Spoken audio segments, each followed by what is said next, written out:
Things are starting to look up again for the Giants.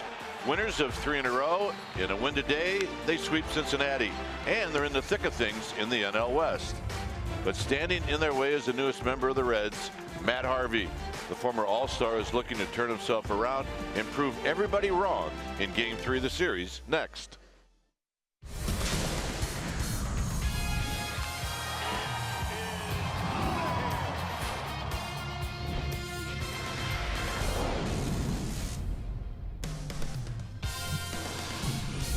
We've got day baseball here at AT&T Park as we get ready to wrap up this 3-game series. Reds, Giants, welcome to NBC Sports Bay Area, and it's powered by Xfinity.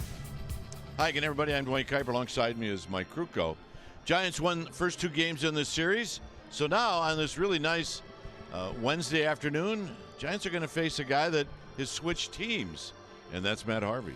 Well, Matt Harvey at one time was considered to be one of the elite right-handers in the game. He sort of fell out of favor in New York and has resurfaced in Cincinnati. Now, his first outing, he threw 4 shutout innings against the Dodgers.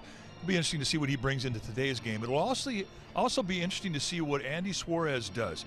In baseball, they always say, what does a guy do after a bad outing? Well, his last outing was his worst outing in his career.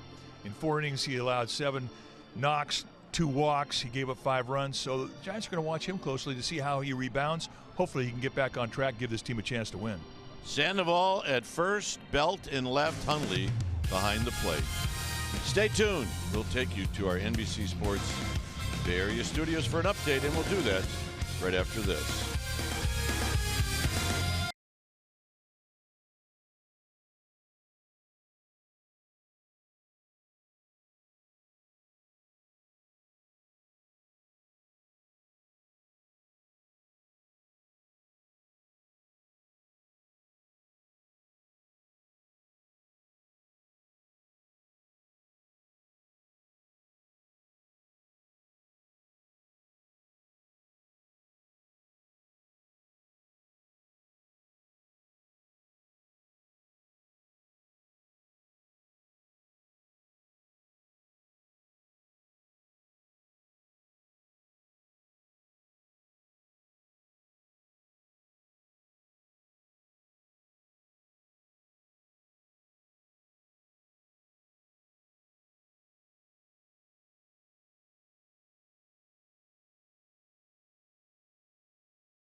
Airlines. Low fares, no hidden fees. That's transparency. And by Jack in the Box. Try the new Cholula Buttery Jack, part of the Buttery Jack family. Only at Jack in the Box. Oh, day game action at the Yard. It's a beautiful day in the Bay, a series finale and a chance to sweep the Reds. Your Giants, they're on a roll. Welcome back to our broadcast, everybody. I'm Amy Gutierrez. So last night, skipper Bruce Bochy, he went to his pen very early, and they answered the call with one of their best performances of the season so far. 5 different relievers delivered the win, and we're going to make it our Mercedes pivotal play as we look back. Pierce Johnson, Will Smith, Sam Dyson, Tony Watson, and Hunter Strickland combined for 5 innings. They gave up just 2 hits, no runs, no walks, 8 punch-outs. It's evidence that they're a bullpen that is looking like they are coming together and becoming a force to be reckoned with. Hunter Strickland said that they have confidence in anyone who's in there, and I spoke with rookie Pierce Johnson, who said what's helped him the most is that the veterans have confidence in him, and that certainly affects his performance on the mound. Andrew Suarez on the hill for your San Francisco Giants day. Lineup's first pitch, and as always, Crook and Kite coming your way. Stay with us.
Series. Our game time weather is presented by the Santa Cruz Beach Boardwalk. The boardwalk is definitely open. Visit beachboardwalk.com for park hours. 62 degrees here at the park. See the winds and humidity, and it is partly cloudy but mostly sunny. Reds lineup brought to you by Southwest Airlines. It'll be Peraza, Jeanette, and then Joey Votto. Missed most of the game last night, followed by Duvall, Schebler, and Barnhart. Alex Blandino is going to hit in the 7th spot, then the pitcher Harvey, then the center fielder Billy Hamilton. On the hill today for the Giants will be the rookie left-hander Andy Suarez, former 2nd-round pick in the 2015 player draft. Suarez, 6 feet tall, 190-pounder. This is what he has done in 4 starts, 1 and 2 with a 4.57 ERA. Look at the strikeouts, walks, however. Good stuff. and good command. What is this stuff? You're going to see a low 90s fastball that he can 2 and 4 seam. He'll throw a slider, which is more of a cutter type breaking ball, a curveball, and a changeup. And he will throw anything at any time. That'll be his key today, to mix it up, keep these Reds off balance. He's never faced Cincinnati, so this is his maiden voyage against the Reds. And let's take a look at the defense playing behind Andy Suarez today, starting the Giants outfield from left to right. It'll be Belt, Blanco, and McCutcheon, the best arm in right field. Tomlinson, Longoria on the left side. Gomez and Sandoval on the right side. Nick Hundley, he'll be in the squad, putting down the signs. And the first pitch of the ball game is a called strike. So we get started a minute early.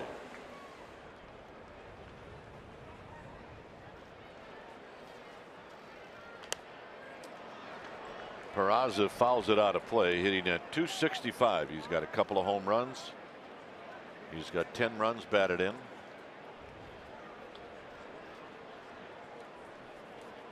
He's 1 for 9 in this series. And the pitch is down low. Scooter Gennett and then Joey Votto. Doug Eddings behind the dish. Then it's Foster, Rippinger, and the crew chief Joe West at third. Doug Eddings, a low ball umpire with a big zone and a very good breaking ball umpire. Out of play again. It stays at 1 and 2. And you say, well, what makes a good breaking ball umpire? Number one, they don't quit on a breaking ball. They stay with it. And it doesn't necessarily have to be caught in a strike zone to be a strike in the eyes of Doug Eddings.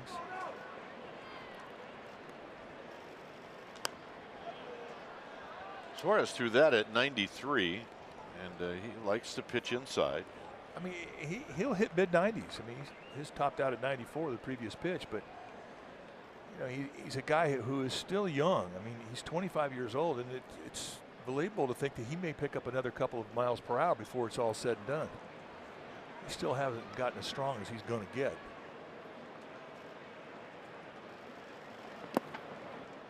Two and two. Another 94-mile-an-hour fastball.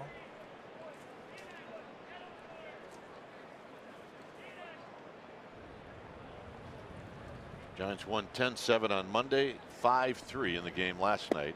It's a full count.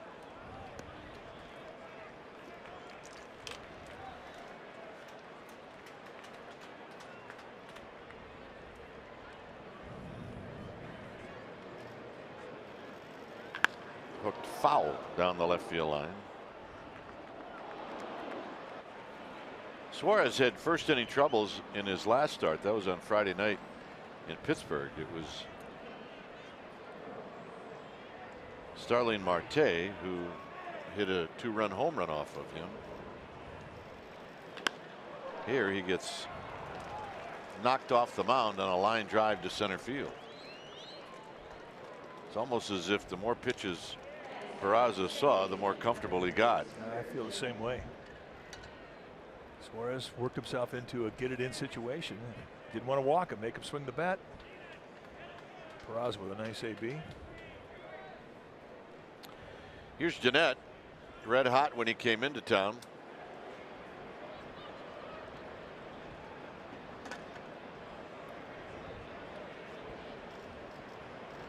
In last night's ball game, Scooter Gennett went 2 for 4. Here he takes a strike. 0 for 3 on Monday. Just underway here at AT&T Park. Day baseball in the city. Our fans love day baseball in the city. More carry today in the day game than we've seen the previous 2 nights. 0 and 2. A nice 2-pitch sequence, outside inside, to get the 0-2 advantage. Scooter Gennett. This is Gennett before the game, kind of messing with the kids that were singing the anthem. Scarred for life. Hey, Scooter.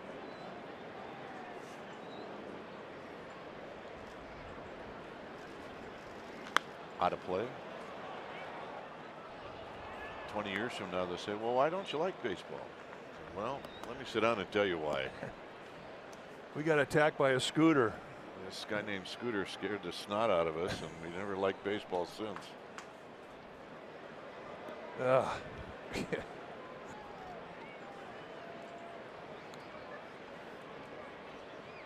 Jeanette likes to swing, so I'm sure Andy Suarez knows that. 1 and 2. There's that cutter. I mean, it's a slider, but it's kind of a hybrid between a cutter and a slider. Slider, normally has a little bit bigger tilt than that. Cutter can be a very subtle type break, anywhere from 4 to 6 inches, but it can be flatter than a slider. And his pitch is a little like halfway in between both pitches. And that was a hanging curveball. I was going to say, it kind of hung up there.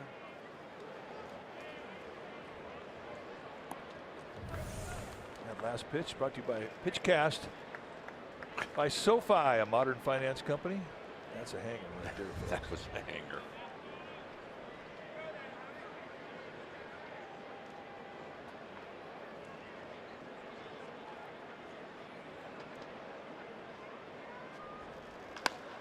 Down the left field line, Belt giving chase, and Belt can't get to it, and it bounces into the seats.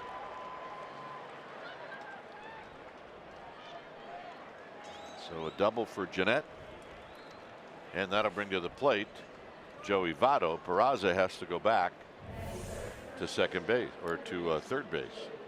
Ball on the outside part of the plate. Jeanette going with the movement as he slices this thing kind of fillet style down the left field line. We're thinking it's going to go foul. It's like a hit right on the line. So 2 at bats, two strike base hits. Indeed, it was inside by about a foot. It did not hit the line.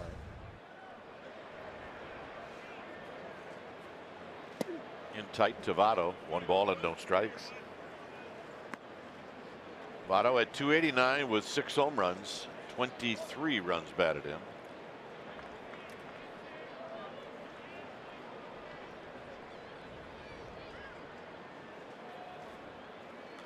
Out of play.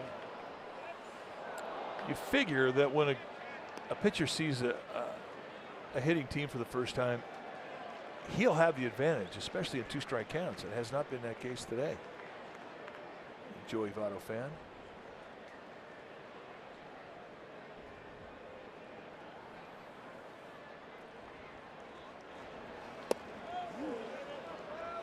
Votto not biting. 2 balls and 1 strike.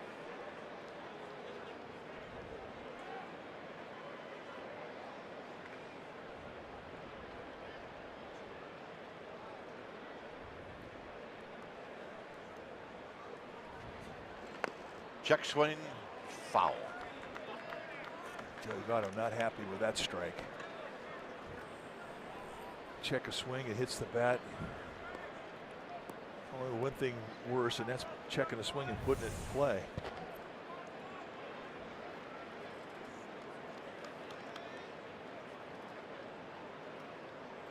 Definitely a ball. So a break for Andy Suarez. And a base hit. Belt will get to it. Jeanette will stop at third. 1-0. And it seems to be the theme so far in this game, where 2 strikes has not favored Andy Suarez. 3 2-strike count base hits.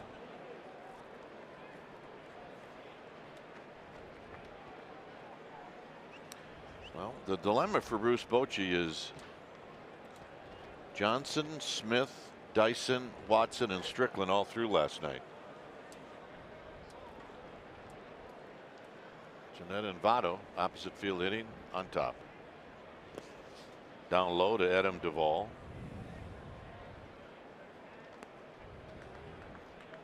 At third is Jeanette. Votto at first.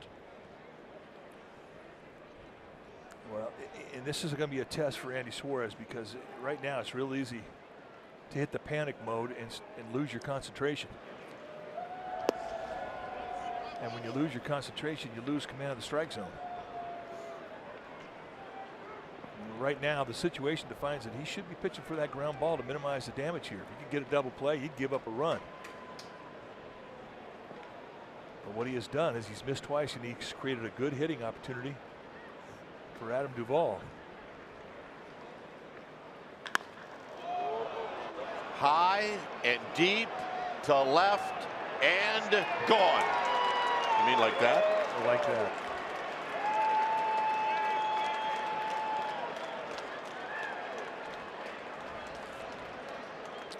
So Duvall got a good pitch, and he knew exactly what to do with it.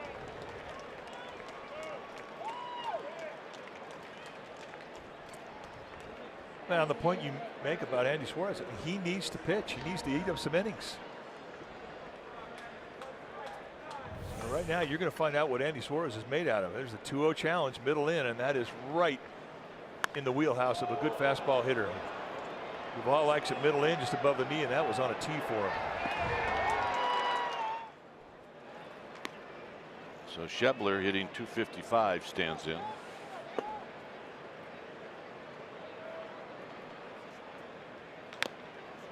Rolled foul. It is so hard for really any pitcher to hold your composure when an inning's going bad against you. It is especially difficult for a rookie because you're worried about the 4 runs on the board. I mean, your day's already been ruined to a degree because you've given up 4 runs.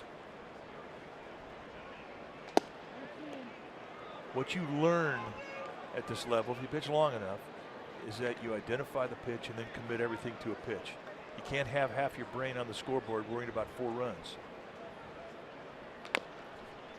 2-2. You've got to figure out how you're going to get out of this mess, and you've got to concentrate on that pitch. What's the situation? What have you thrown before this pitch that sets this pitch up? What are you trying to do with it? Then commit to it and throw it.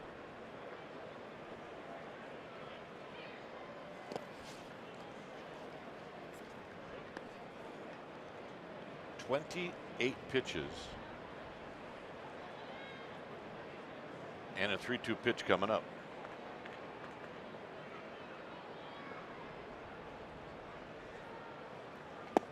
Got him.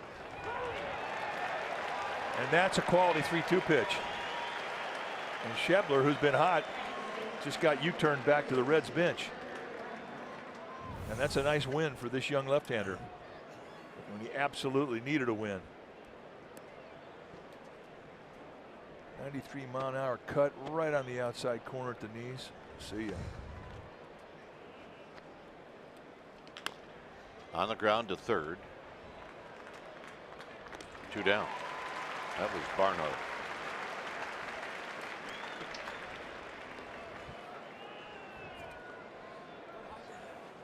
Take a look at the stats on the home run from Adam Duvall. 106-mile-an-hour fly ball going 386. Kind of your average type home run.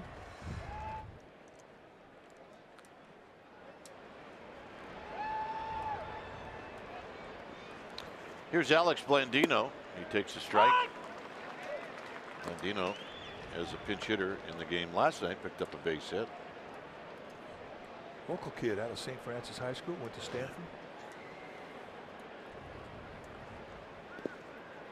He's a good player.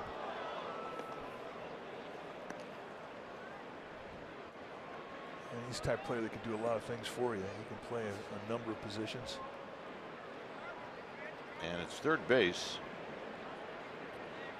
with Eugenio Suarez getting the afternoon off. There's a base hit into right center field. McCutcheon's going to cut it off. And let him bring up Matt Harvey, who's a good hitting pitcher.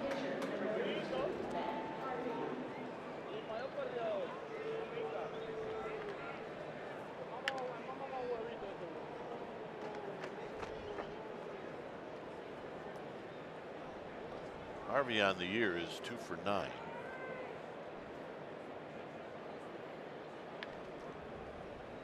First pitch strike, and it's 0-1. Well, the Giants have got some work to do, and they know it.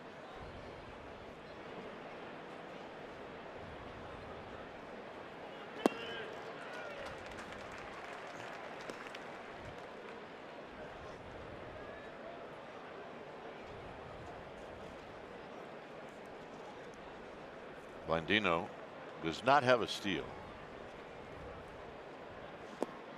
And that'll end the inning. 4 runs on 5 hits. Giants are coming up.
Southwest Airlines. Blanco, McCutchen, and Belt. See what Belt's done. He's got a 4-game streak of home runs against the Reds. Longoria, Sandoval, and Hundley. Miguel Gomez gets his first start, followed by Tomlinson and then Andy Suarez. On the hill today for the Cincinnati Reds will be the right-hander Matt Harvey. Harvey, a big guy, 6'4", 220-pounder. He's 29 years of age. And this is what he has done this year, combining the Mets and the Reds. 0-2 with a 6.10 ERA. 22 strikeouts in 9 innings.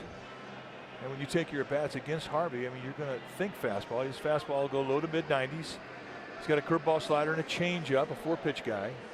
But basically, you're going to see fastball, slider from him. Harvey against the Giants lifetime. In 3 starts, he's 1-2 with a 5.68 ERA. The Giants have been hard on him. Take a look at the Reds defensively. It's going to be Duvall, Hamilton, and Schebler. That's your outfielder. Good arms in left field and in center field. Peraza, Blandino on the left side, Jeanette and Votto on the right side. And Tucker Barnhart, he'll be in the squad, putting down the signs. Here's Blanco. Blanco 2 for 9 in the series. Hitting .267. He's never had a hit against Harvey. He's 0 for 7. And a quick 0-2.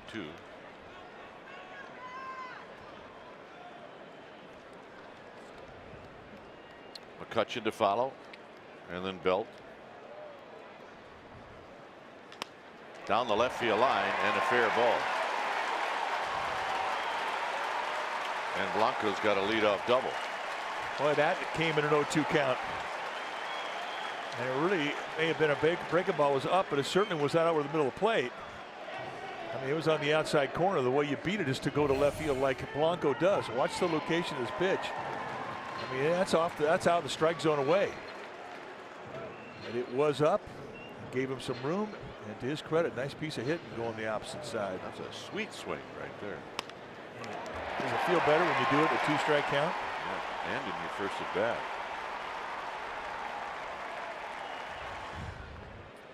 Here's McCutchen.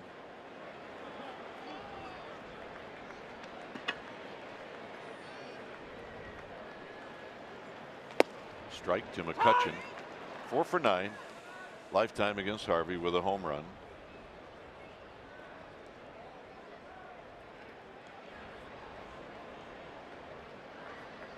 Two for 5 on Monday, 0 for 4 in the game last night, although he hit the ball hard last night. 0-2.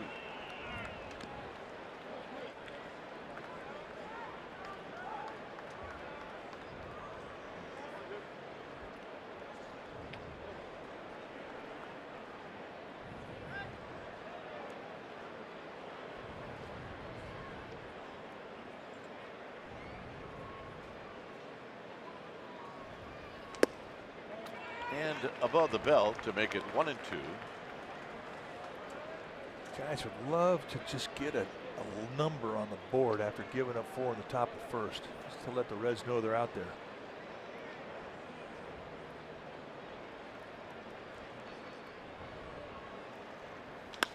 McCutchen goes the other way. Is this trouble? You bet it is. Blanco's going to score, and McCutchen's got a double. It's 4-1. I guess the strategy is walk up to the plate with a count of no balls and 2 strikes. 2-strike hitting is the thing. That's the deal du jour today. But look at the mistake to location. That 94-mile-an-hour fastball right out over the middle of the plate. And another nice example of opposite field hitting with 2 strikes. So the Giants do indeed make some noise, put up a run, and they're set up to get a little more. Belt, 298 with 8 home runs, 22 runs batted in.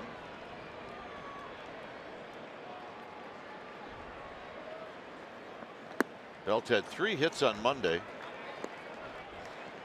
and he had 1 hit in the game last night, but the 1 hit was a home run.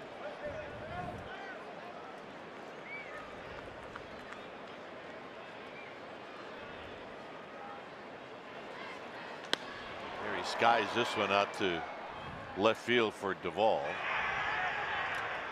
And Duvall drops it, and they're going to call him out. I'm going to say it was part of the exchange out of his glove. Hey, how far would you go for a Togo? Brought to you by Togo's Pretzel Rami. Last night, Brandon Belt hit a splash hit home run off Tyson Malley. Exit velocity 100 miles per hour, distance 363 feet. The 4th straight game that he has hit a home run with the Reds. And the 8th career splash hit tied him with Pablo Sandoval for 2nd most all time. Barry Bonds, he's on top of the pile with 35 splash hits, and that's our Togo's Pretzel Rami. Here's Longoria. Longoria's got 3 hits in the series.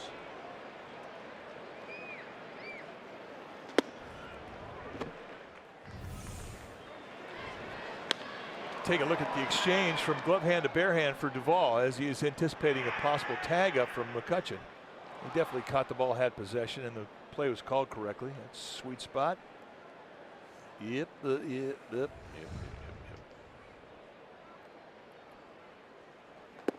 Longoria's never faced Matt Harvey. Longoria all those years in the American League, Harvey in the National League, but even at that, you'd think in interleague they might have faced each other, but no.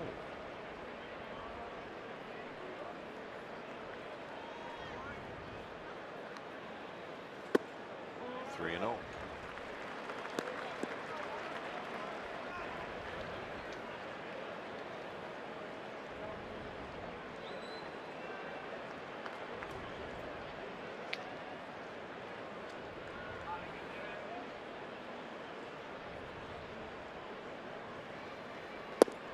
And he pours in a strike. It's 3-1. The Nationals-Yankees game has already been postponed. Unbelievable amount of rainouts we've seen this year. Sandoval.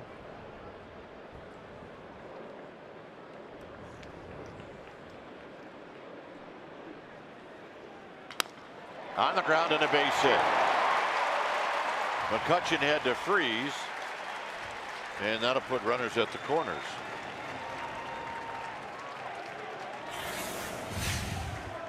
Smart Play is brought to you by your Northern California Ford dealers. Sandoval with a 2-run pitch hit single in the 4th inning last night. Yeah, it's great when you make your manager look good. And that's exactly what that base hit did. Bruce Bochy rolled the dice a little bit, thinking this was a chance to get back in the game. And Pablo Sandoval came through. He's swinging the bat well. A lot of confidence in this man right now in the batter's box.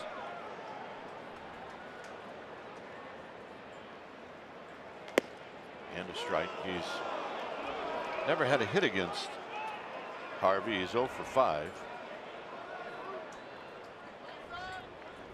You see your base runners.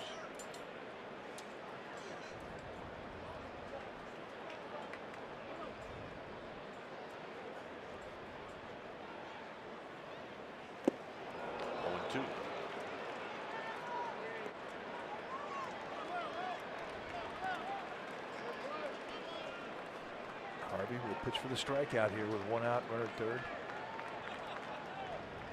This is where Sandoval, if they try to trick him with a little breaking ball down,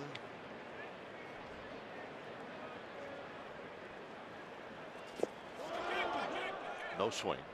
1 and 2. Ooh, that's close. Anytime it goes up to Joe West when he's a corner umpire, man, he's got a quick trigger finger. Doesn't take much of a swing to get rung up in his eyes. Let's take a look. No, not even a consideration. But that was that low strike zone, or that low strike you're talking about with a breaking ball, or attempt at a strike. Well, that's probably where he should have thrown it.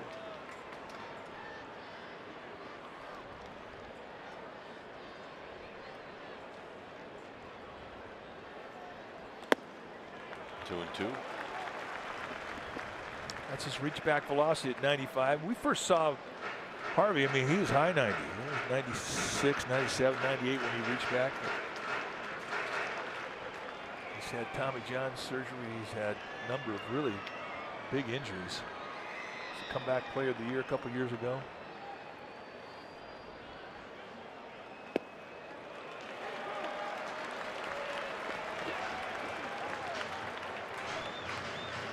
Well, let's see if this is a here hit me fastball. Interesting to see if Bruce Bochy starts with Evan Longoria at first base with 3-2, 1 out.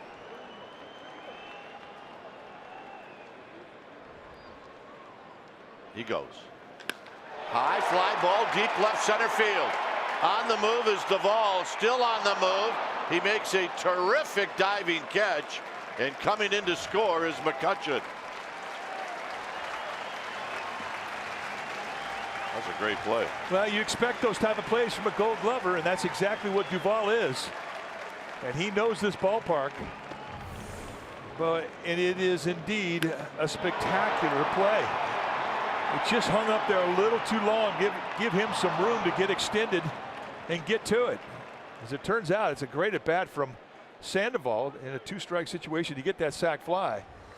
But that could have been so much more. Here's Hundley. I thought for a second it might go out. I did too. Hundley takes a low. Ball was slicing back to him, so he had that in his favor, but still, I mean, it's just a great play. Slides into it, gets up quickly.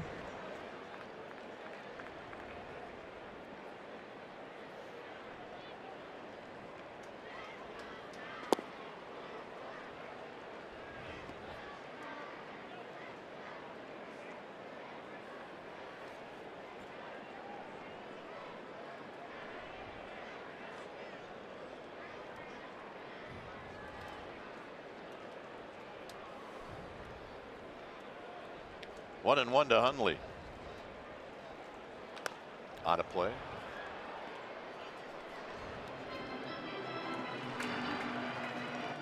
Hundley's 2 for 7 in his career against Matt Harvey.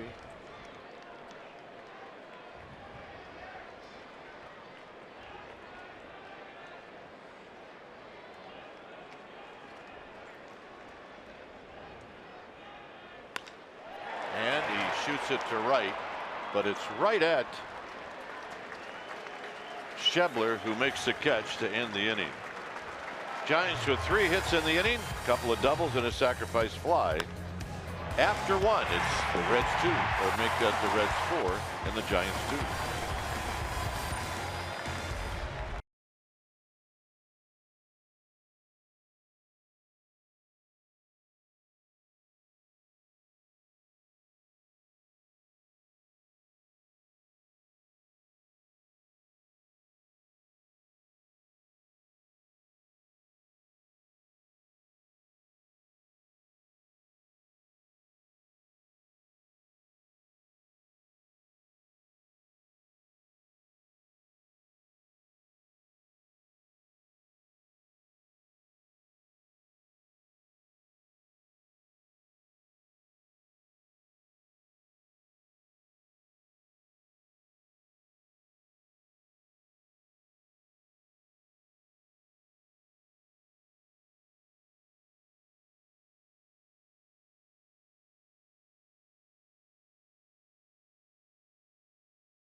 20% off appliances and up to 60% off mattresses. Yes. Well, congratulate your graduate with the gift of Giants baseball. Tickets to 2 games in the class of 2018 Out of Here t-shirts. It's the perfect gift. Packages start at $49.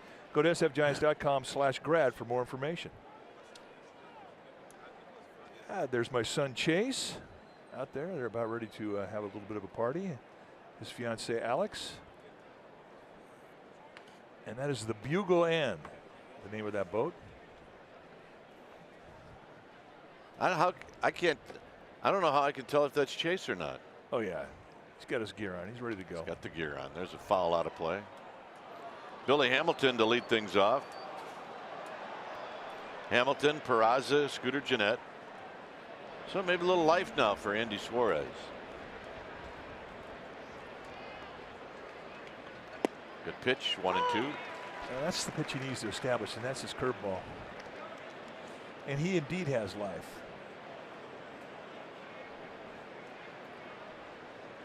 He likes to work quick. Well, when you work quick, it's good when you have command. When you work quick and you don't have command, it's not good.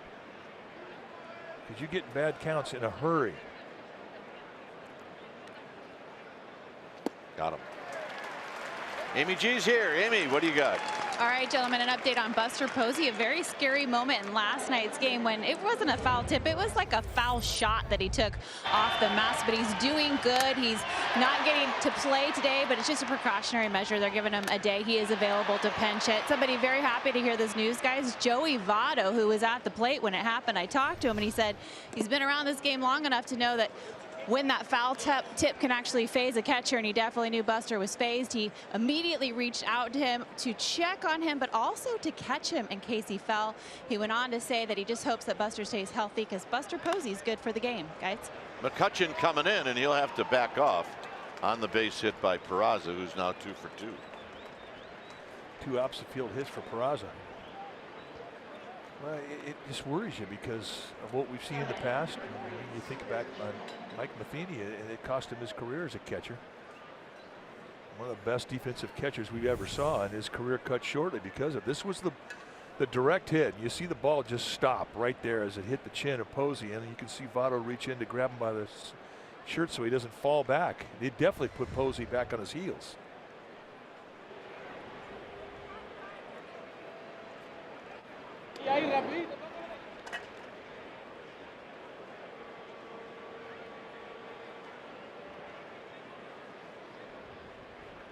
Kind of got him, Mike, on the side instead of right in the front of the mask.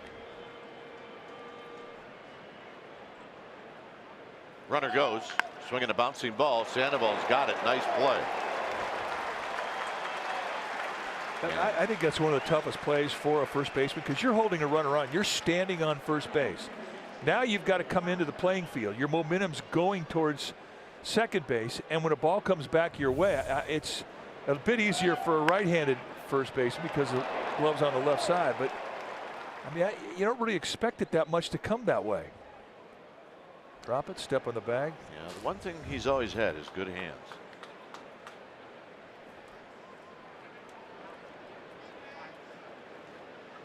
Votto at the plate.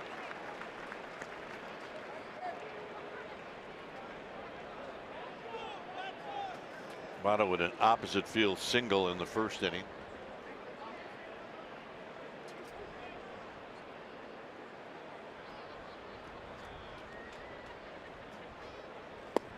At the knees.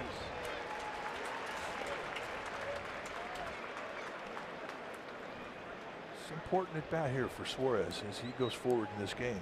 Having given up the 4 runs in the first, if he could get through this inning and put up a 0, especially if he could get out a hitter with the reputation of a Joey Votto to do it, it would give him some confidence.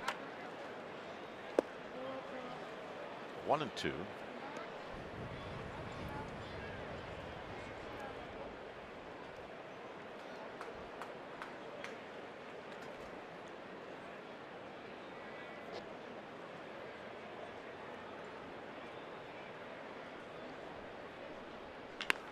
Hit on the ground, and it'll be Gomez from the cut of the grass. and that'll end the inning. For the Giants, bottom three of the lineup coming up.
National Champions Cup, FC Barcelona versus AC Milan, Levi Stadium, August 4th, 5 p.m. Here's Gomez. He pops his back and out of play.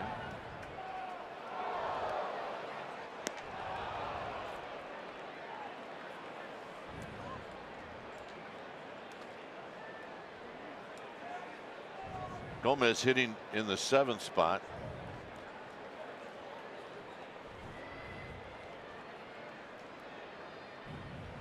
On the ground and a base hit. And Gomez will stop at first. Votto is playing off the line. Time now for our Coors Light refreshing finish. Last night, Kelby Tomlinson with an RBI single in the bottom of the 8th. 2-strike, 2-out knock up the middle. It scored what would be a very important run as the Giants would go on to win 5-3. That's our Coors Light refreshing finish. An add-on run. Yeah, always important if you can do it.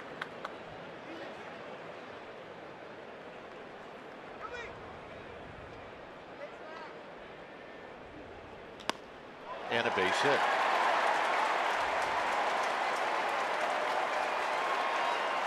Tomlinson, I think Tomlinson surprised Schebler. I agree with you. Surprised me.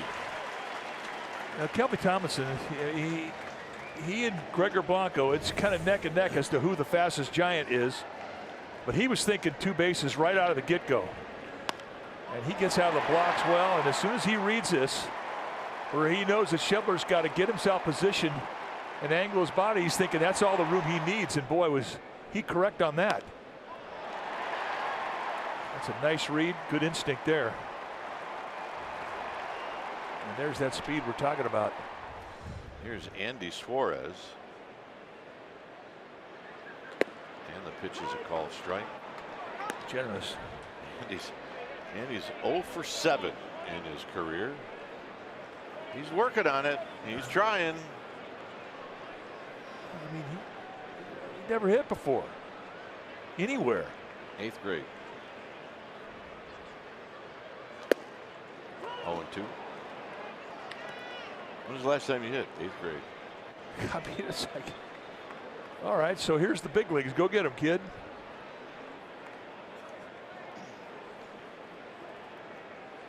But at this point in his career, it's more important that he learns how to bunt.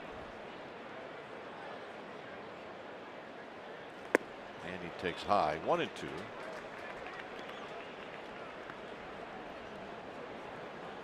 If you lay down a bunt and you got a good idea behind it, when that third baseman throws the first, the guy at third can go home. And Gomez at third base has good speed. 2-2.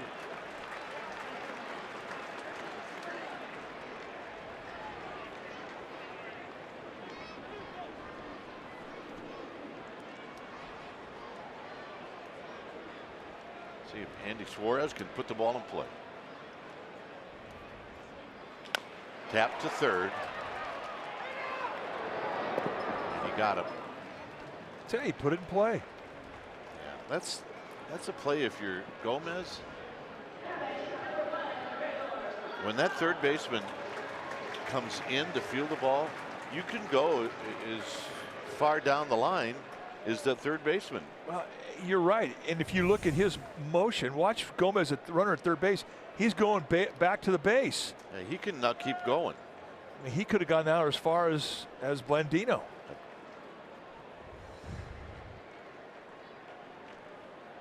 That's a conversation that the Giants coaches will have with Gomez after the game.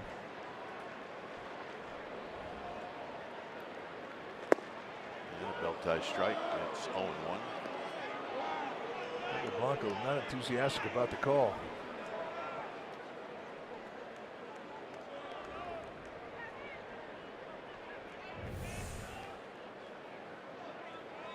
He had one called on him last night, similar situation. Now you want something up that you can get deep enough in the outfield to score that runner from third base with one out.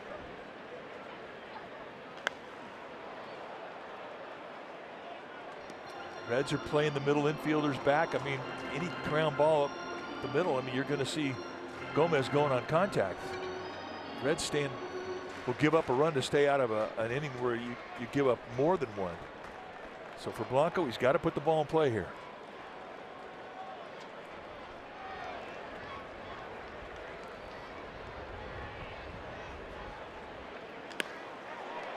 Hit out to left. So here's Duvall.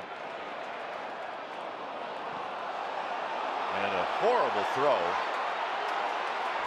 And now they can't find it. And everybody's safe.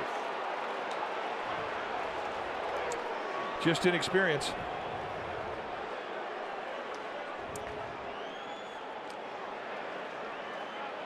And it cost Gregor Blanco an RBI.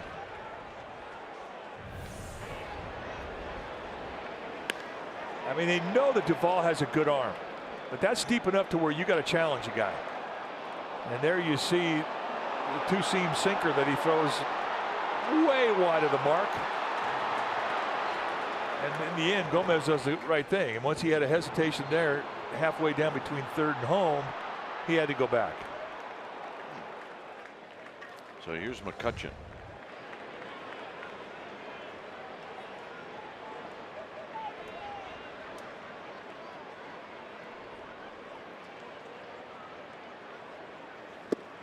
No balls and one strike.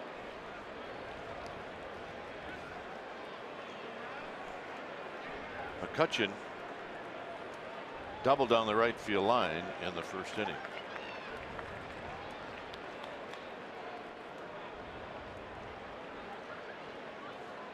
McCutcheon can save the day here in the second. Save the inning.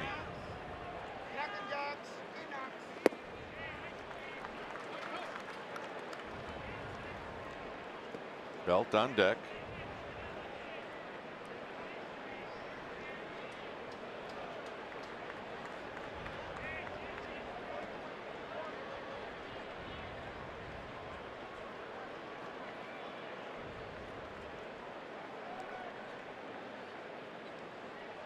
And the 1-1. Not close. Changeup.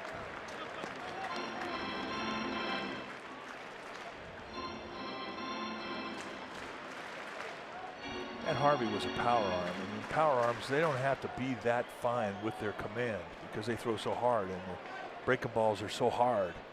When you lose a little velocity on everything, the importance of location, it cranks up a few notches. into center field, but Hamilton's got a beat on it, and that'll end the inning. Wasted opportunity. It remains 4-2 Reds.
Backpack presented by C's Candy.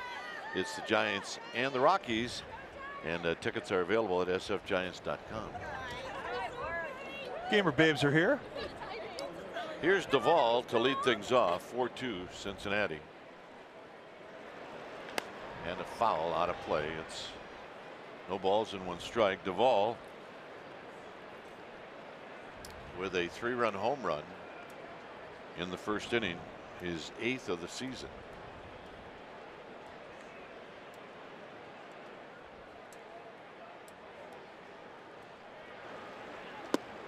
One ball and 1 strike.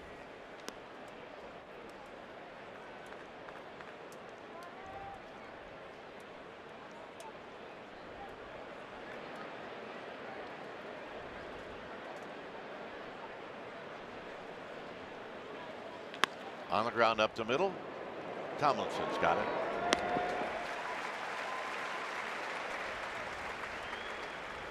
And here's Shebler.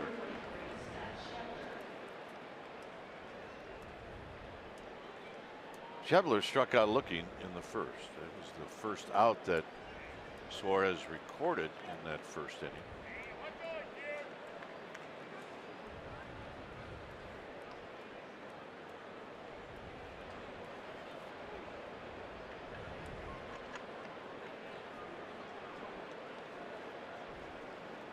Out of play.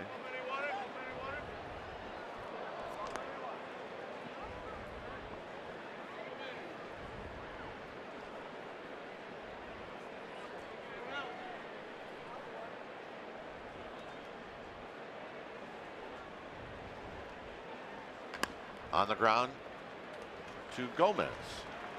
Got a little personality at the end. A couple of ground balls, and that'll bring up Barnhart.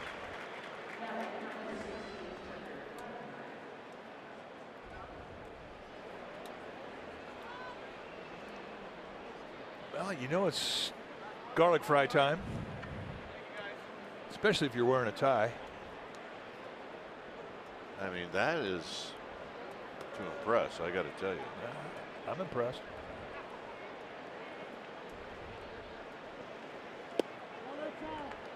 Good pitch. Just a little bit outside. Barnhart likes to swing at him. He likes pitches early in the count. He's aggressive. 1 ball and 1 strike.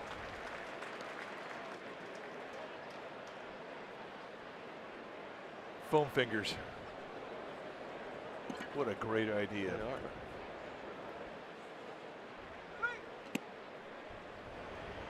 Two balls and a strike to Barnhart, who rolled out to Longoria in the first inning. But those foam fingers with the one finger like that, my grandchildren always wind up picking their nose with it. Sure. Get out to McCutcheon. And the Gold Glover will put it away to end the inning. 9 pitches for Suarez. For the Giants, they will have Belt, Longoria, and Sandoval coming up.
Giants may not be reproduced or retransmitted in any form, and the accounts and descriptions of this game may not be disseminated without the express written consent of the San Francisco Giants Baseball Club, LLC.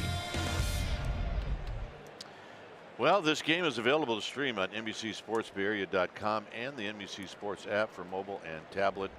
You can stream the Giants on the go wherever you are, and it's brought to you by your NorCal Honda dealers. Here's Belt, 4-2 Reds. Belt with a swing and a miss. That's the best breaking ball that Harvey's throwing today. Nice, tight, quick little bite on that slider.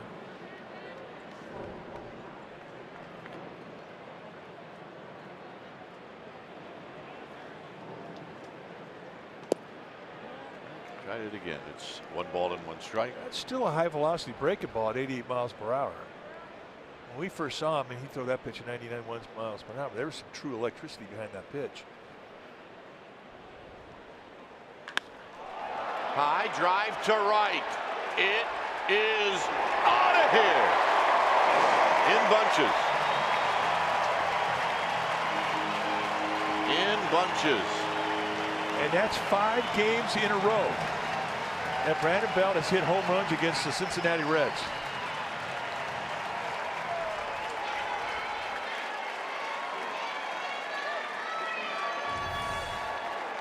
And take a look at the fastball. I mean, it's down and in. That's his happy zone. And he's not missing anything dropping in there now. And that's a big man home run. Number 9. Here's Longoria. And he takes a strike. Longoria with a base hit in the first inning.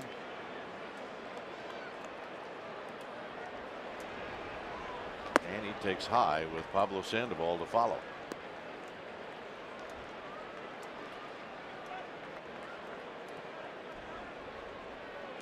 See, Belt now with 5. And a base hit.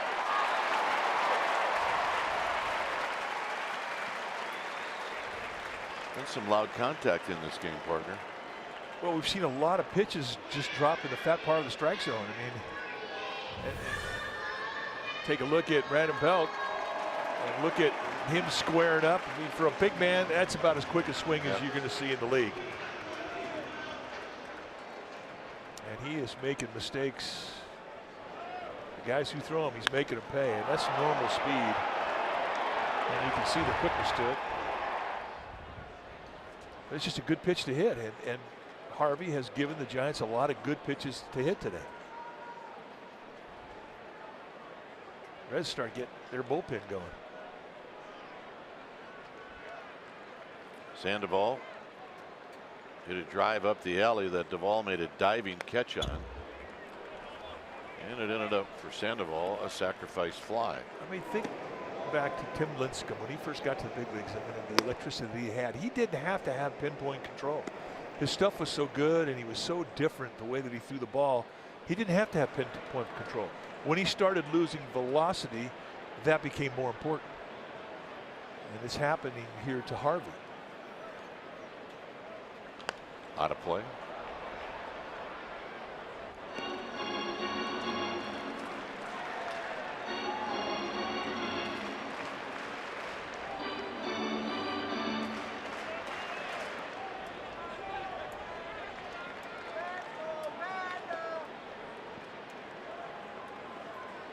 Longoria at first, Sandoval behind in the count 0-2. And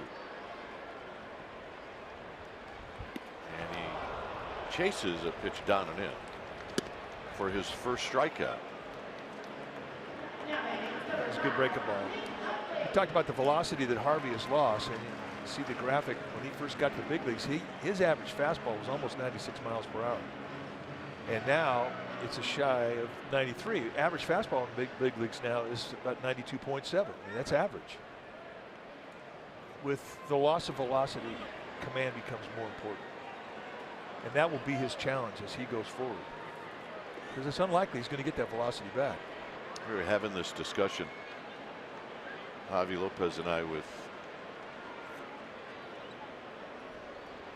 there's Hundley in a foul, and that got home plate umpire Doug Eddings, with Kurt Young and Matt Hergis about, let's say 15, 20 years ago.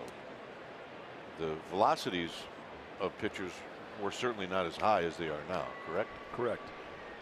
And the radar guns then got the velocity of the ball as it crossed home plate. Correct. Now it's right out of the pitcher's hand, and that makes a big difference.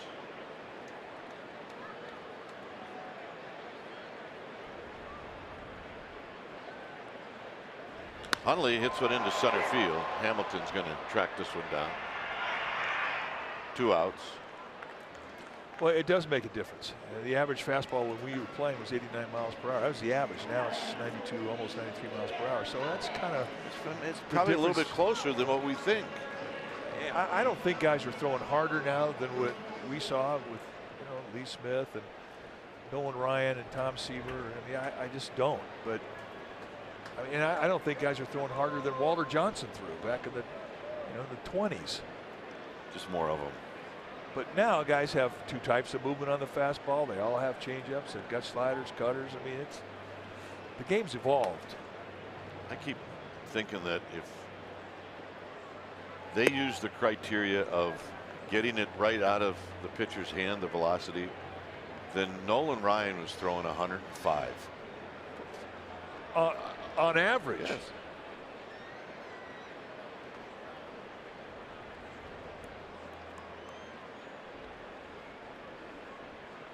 Gomez had a base hit right down the first base line in the second inning. You think about the hard throwers that were of our generation. Goose Gossage. I didn't think anybody threw harder than Gossage. Jim Kern. Those guys could throw hard. Very hard.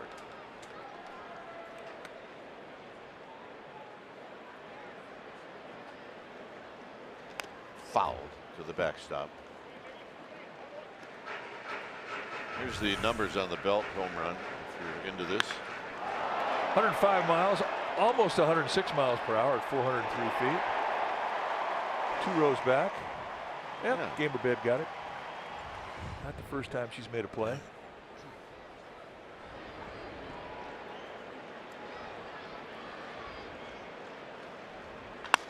Foul again. It's 2-2. This is now 54 pitches for Harvey, and the bullpen's up for the Reds. Pretty nice play there by Wandy Peralta.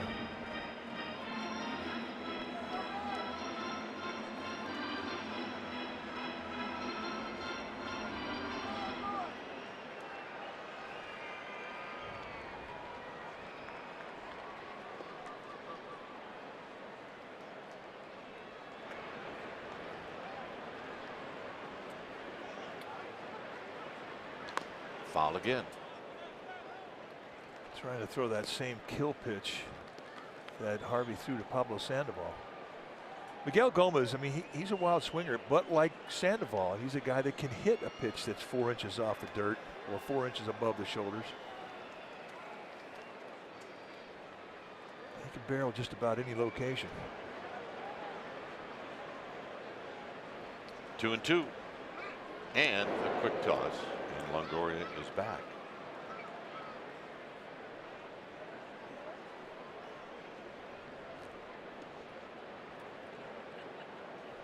Do you ever want to yell to a guy when he's thrown over and you're at first base? Dude, I'm not going to steal. No, I tell the first baseman, I said, just go tell him that I'm not going to go. Hop back and out of play. And if you don't believe me, tell him I'll give him $100 if I do. It's back when $100 meant something.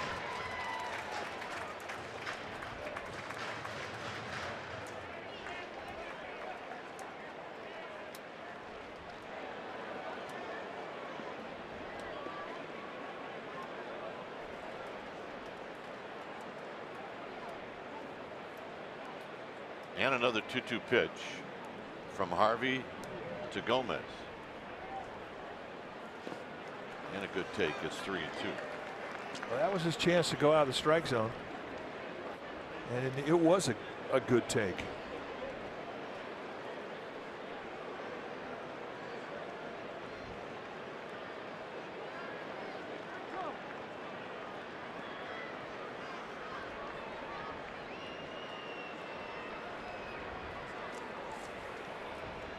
So now Longoria can go. He doesn't have to worry about much of anything. It's 3-2.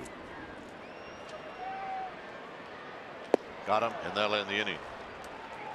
Bell leads off the inning with a home run, his 9th of the year. He's now got 2 lifetime home runs against Matt Harvey, and it's bye-bye baby. Giants trail by 1. It's 4-3.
Designed for the grind that comes through every time.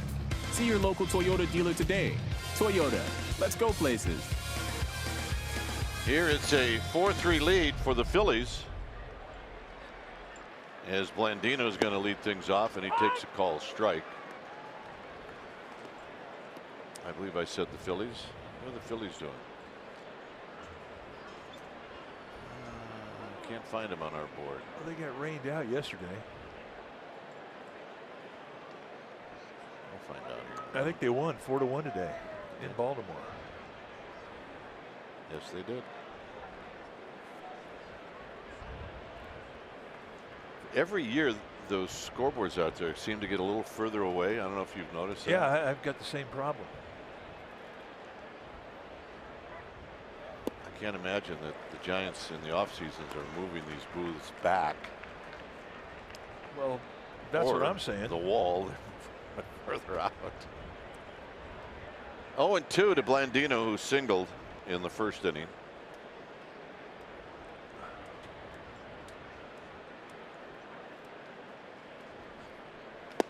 Got him.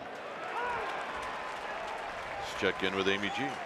All right, guys, April and May have been two very different stories at the plate for Brandon Crawford. He's currently hitting .455 in the month of May. That leads the majors. And he went from hitting .189 April 30th to hitting .290 as of last night. I talked to hitting coach Alonzo Powell about the improvement. He said the biggest difference has been a small adjustment of Brandon's hands. He's holding his hands higher on the bat. That's helping his timing.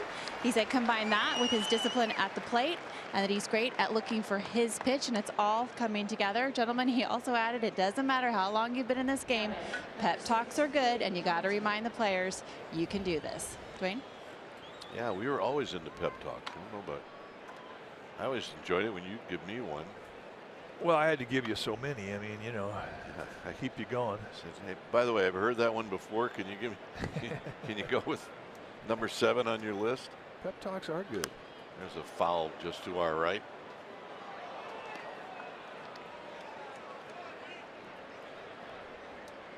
It's kind of like doing radio, where if you're doing color, you have to condense it into about 7 or 8 seconds. That's all the pep talk I want, about 7 or 8 seconds. That's all you need. See now, I mean, they've got a clock on the pep talk. It's a pep talk clock. When a pitching coach comes out to talk to a pitcher, 30 seconds. Foul again, same spot, caught by the same fan. It's 1-2. Take away about 16 seconds for the time it takes for him to get there and get back to the dugout. You got 14 seconds for a pep talk. That's all you need. And there's Mr. Pep Talk right there. Will Clark. Hamilton strikes out swinging. We're going to have a pep talk in between innings.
No matter where you serve or when you served, we stand ready to serve all military families. 4-3 Reds. Bottom of the 4th. Giants have clawed back. Tomlinson, Suarez, and then Blanco. Tomlinson with a double in the second inning down the right field line. Votto is about as far off of first as a first baseman can be. Remember, he's got to beat Tomlinson to the bag on a ground ball. I mean, he looks like a base runner with a big lead, more than a does. first baseman. He does. I mean, that's almost halfway. At least it's a third of the way.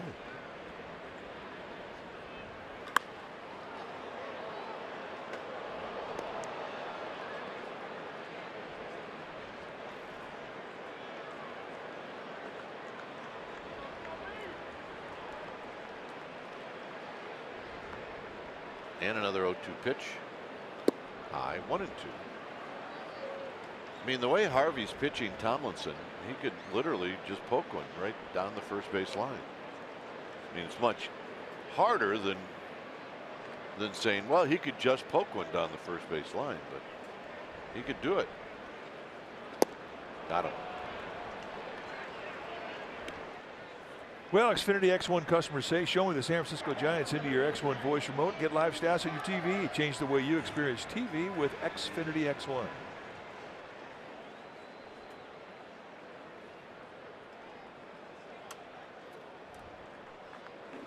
Suarez hit a little dribbler to third.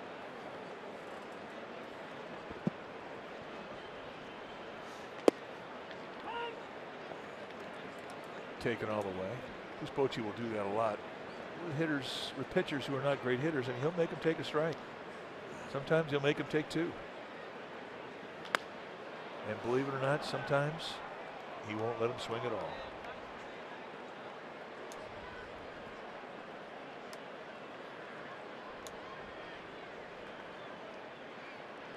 It's called the Dan Runzler rule. Tapped foul. Yes, it is. Dan Runzler in Milwaukee, swinging and tearing up his leg.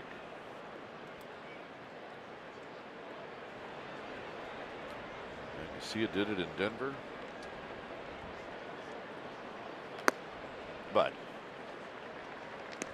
I don't think anybody wants to make a habit of asking the pitchers not to swing. If that's the case, then just put the DH in the National League. Well, I think they should have an automatic strikeout. You got an automatic intentional walk. Out of play.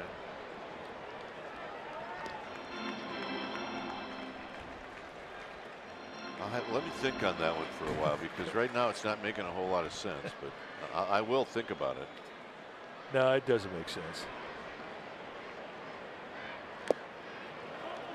This just turned out to be a good at bat for Suarez, simply because he's getting pitches out of Matt Harvey.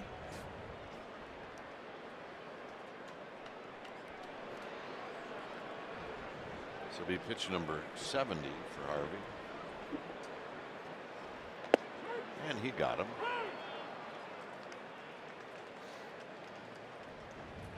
Here's Blanco. Blanco, by all rights, should have had a sacrifice fly in the second.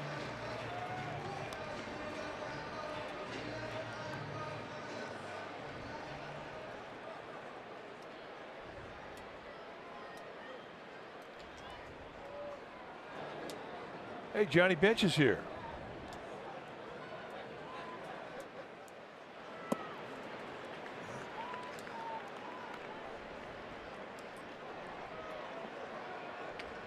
Eric Davis, Eric the Red.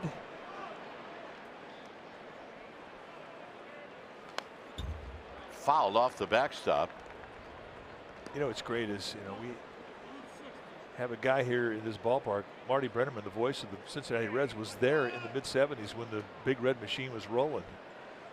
Brenneman, a Hall of Fame broadcaster, and boy, is it great to talk to him about the Big Red Machine and all of Reds history. As he has some great stories about that bunch.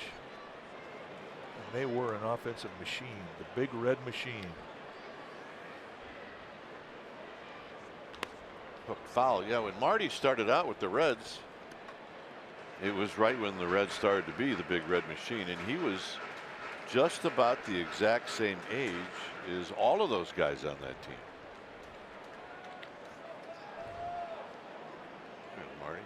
There's the Hall of Famer. Foul back. It remains 2-2. It's great. Marty gets to go to work every day with his son Tom Brenneman, who does most of the radio or most of the television game. He's the play-by-play announcer, a very good one. Pulled foul. But I mean, how cool would that be? Come to work every day, you're working with your kid. There's Tom Brenneman. Yeah, you better get along. Let's put it that way. Better get along.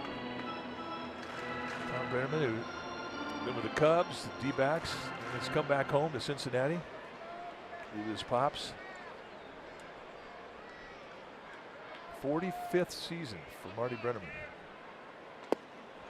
So Harvey's starting to settle in as he strikes out the side. After 4, it's 4-3 Cincinnati.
Barbecue, and since this ballpark opened, one of the real treats in this park is the Cha-Cha Bowl.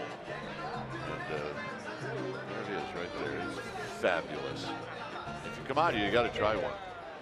This is on the ground to Kelby Tomlinson. Better hurry. Got him. Better hurry indeed. Jose Peraza can run. There's the Cha-Cha Bowl.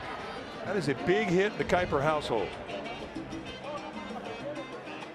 I mean, I'll take a couple of home on every homestand, which means 1, I don't have to cook, and 2, if I don't, then I don't get a meal because the 2 aren't for me. Well, they're good. Here's Jeanette. They make good gifts.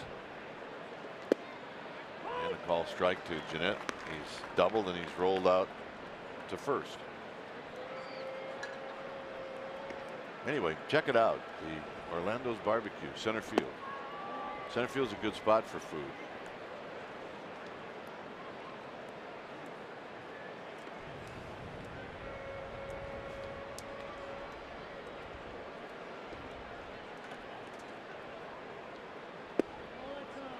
Two balls and 1 strike. The thing about Suarez, since he's settled down, he's gotten quick outs. This would be pitch number 70.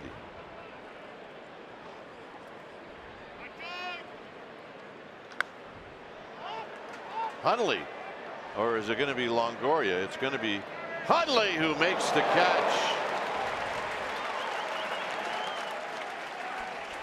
Maybe Hundley hoping that it was going to be Longoria.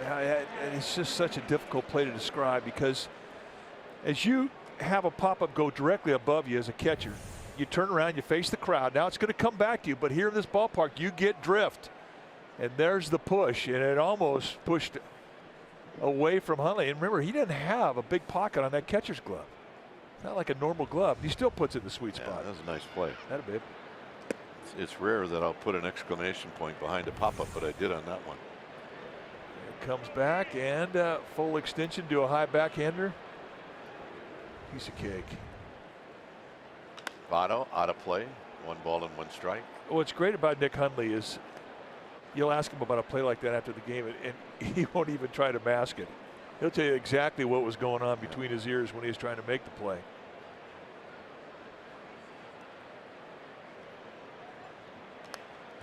One and 2.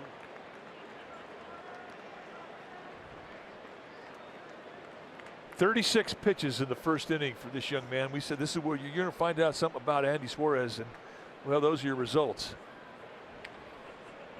He has righted his ship.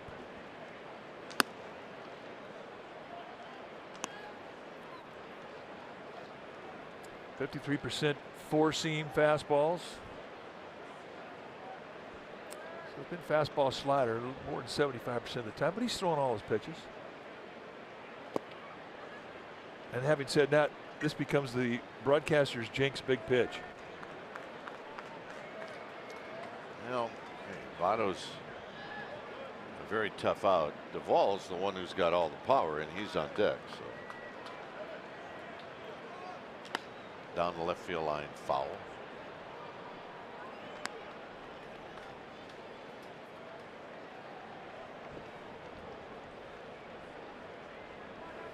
But every time you face a great hitter like Votto, this is how you want to face him. Nobody on, 2 outs.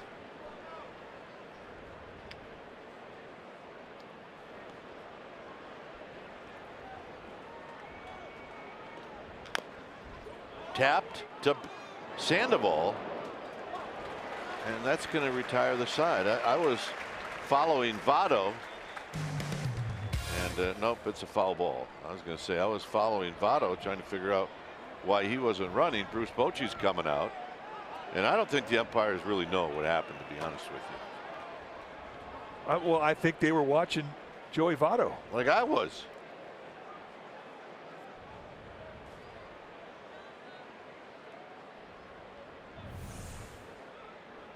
Did it hit Votto? I don't think it did. It didn't look like it to me. I can't tell. Now they're going to go down there and they're going to discuss it. Joe West. Now, let me tell you about this, Mike. Joe West is doing this on his own. Bruce Bochy did not have anything to do with this. So I think Joe West saw something a lot different.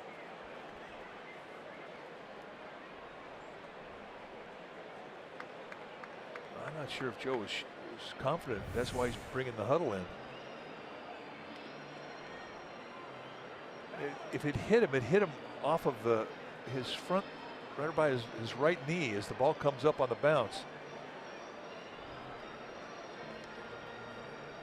I mean, if it hit him right now, it has to be hit him in his foot. Yeah, it looked to me like from that angle it hit him on the ankle. If it did, and I don't think it did. Yeah, I don't think the umpires thought it did either. Or I think the umpires did think it did hit him.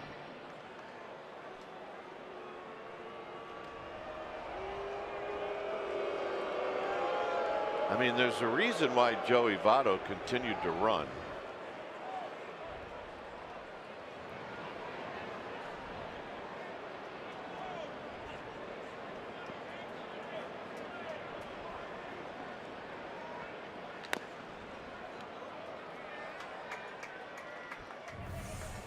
Can you hear anything? I just hit home plate. That's all you heard. Look at, he thinks he's out. Out of play.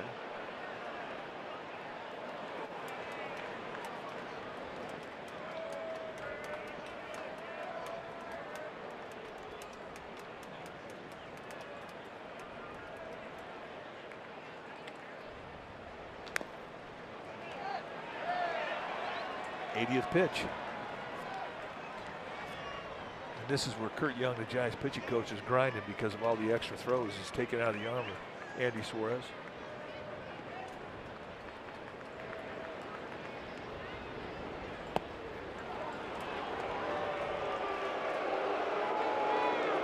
So you can hear the fans here at the ballpark a bit frustrated over the call. First inning, Duvall hit a 3-run home run. He was ahead to count 2-0. Suarez had to come into him. And that fastball never had a chance. His second at bat, he hit a sharp ground ball to Tomlinson. This is a little pop-up that's got a chance to fall. And it does. Unbelievable.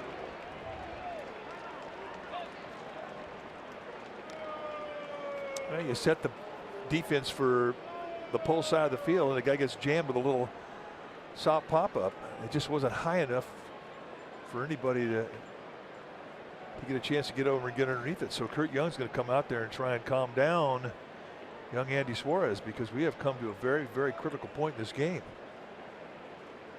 A couple of breaks have gone against Suarez, who had locked into a nice groove.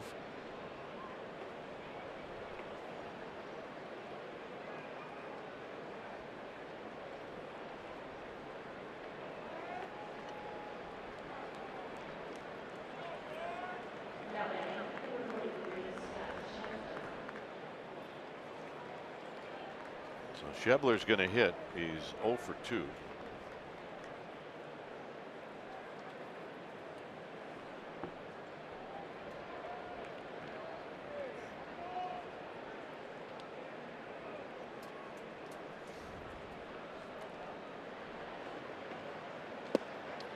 And a strike, and it's 0-1.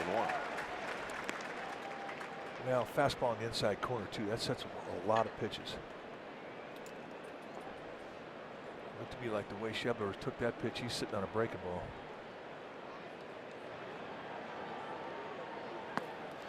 And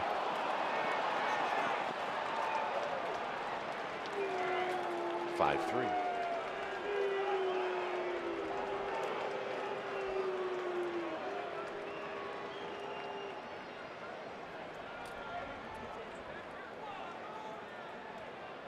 Interesting to see how they rule this.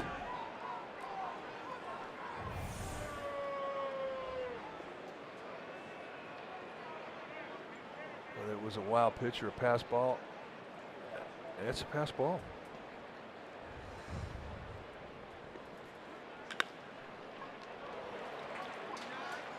Longoria with a nice play to end the inning.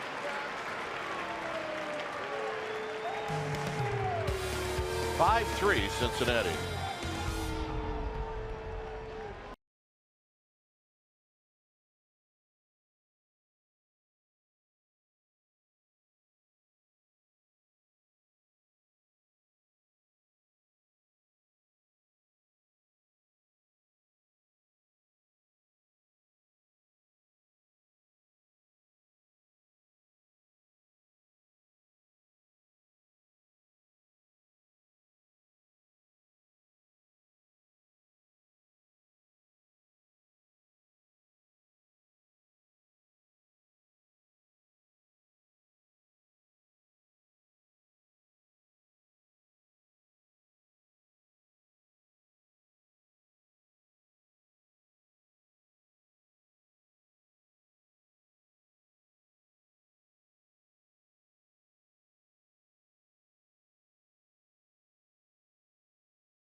Fans are going to receive a Giants corduroy cap courtesy of Dignity Health. sfgiants.com. When it's time for a change, think Speedy Oil Change and Auto Service, your trusted oil change, tune-up, and brake experts. So the new pitcher for Cincinnati will be Wandy Peralta, 23rd time that he's come in. That's a lot of work. Good stuff, but a bit wild. See a fastball that can go mid to high 90s, a hard slider and a changeup. Giants saw him last night pitch 1/3 of an inning, and he had a strikeout.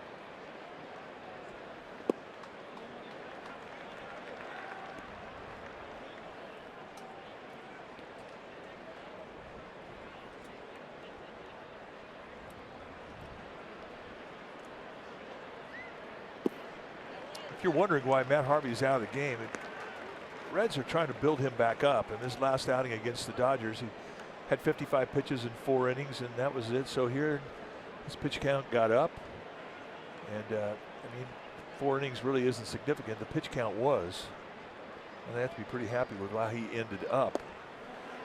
For Harvey, as McCutchen takes a walk, he struck out 5 of the last 6 hitters he faced. Right now, a reminder, the Warriors are playing today. That's right. You check out Playoff Central today at 4:30 on NBC Sports Bay Area. You can stick with the team all season long. The team that you have followed all season long. The coverage begins with a special edition of Warriors Outsiders. And then it's Warriors Playoff Central before and after the game. The home of the authentic Warriors fan is NBC Sports Bay Area. Here's Belt. Belt homered in the 3rd, and he takes outside, so that's 5 in a row out of the strike zone.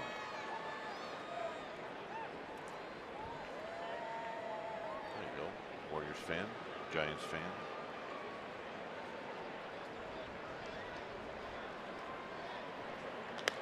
Belt out of play, swinging. It is 9th of the year in the 3rd. 5th consecutive game in a row that he has done this against Cincinnati. The only guy in a Giants uniform that has ever done that. And that goes back 136 years.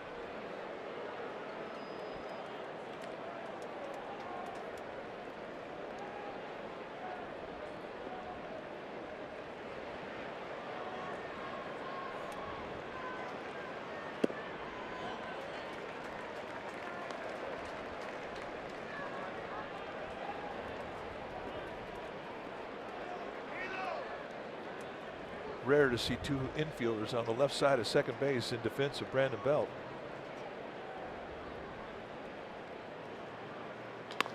On the ground. That's 1. And Belt beats it out. I think he's faster as a left fielder than he is a first I baseman. think you might be right. So here's Longoria. Reds are going to look at it.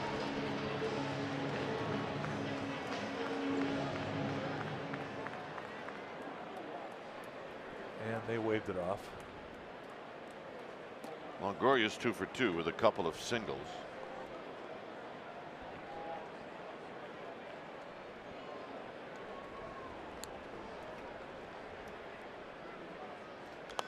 Foul back, good rip.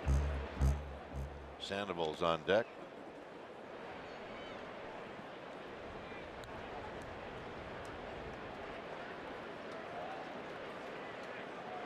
Both teams with 7 hits on the afternoon.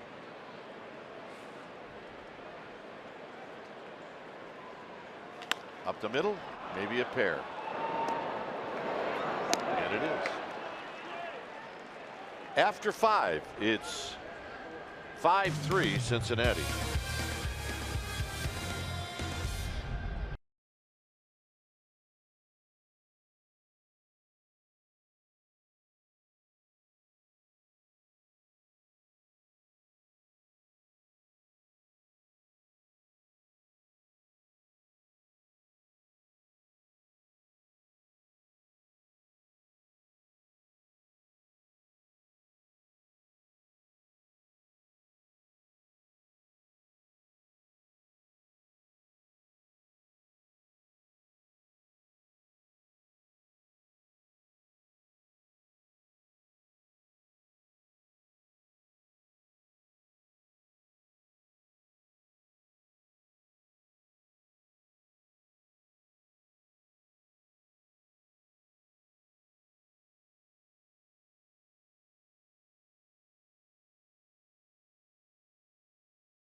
include a Giants Millennium Falcon t-shirt and a ticket to see the Giants take on the Rockies. Giants, if you want to take advantage of this, go to sfgiants.com/special events.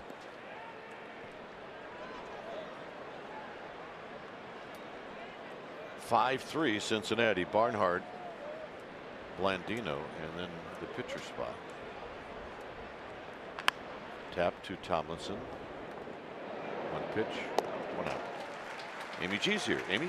All right, guys. Well, the Reds manager Jim Riggleman and Giants skipper Bruce Bochy, they go way back. The two are very good friends. Back in '93-'94, when Riggleman managed the Padres, Bruce Bochy was his third base coach. And I talked to Jim about Bruce. He said, you know, back then I knew he was destined to be a manager. He's not surprised at all by Bruce's success with the Giants. He said players and coaches have always loved Bruce's demeanor.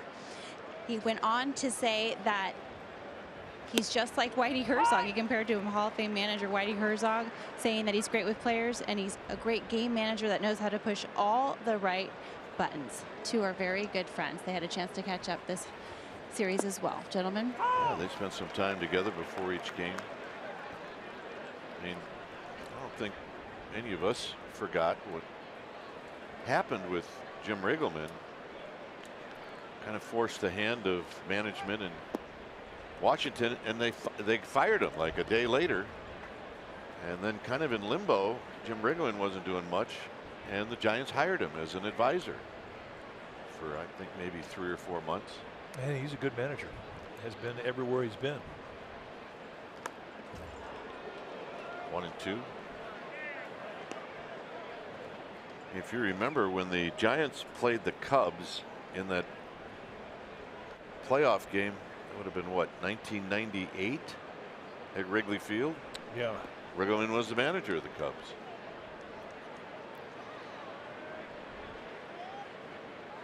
One game playoff. It was a game that Mark Gardner started.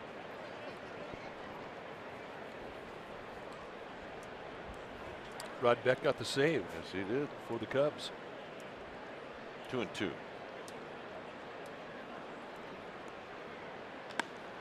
And a base hit to right field for Blandino. It's 2 hits on the day for Blandino.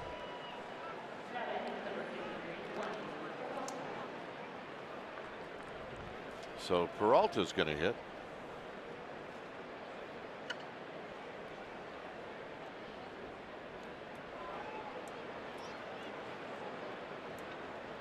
Or Peralta's going to bunt.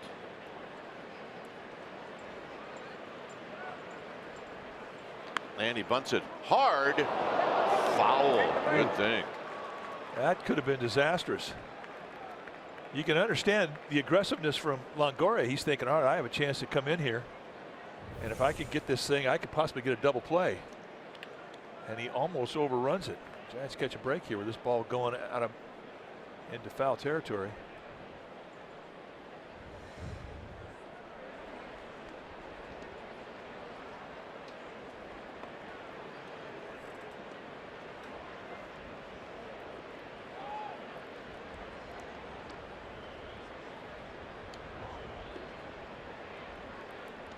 So 0-1.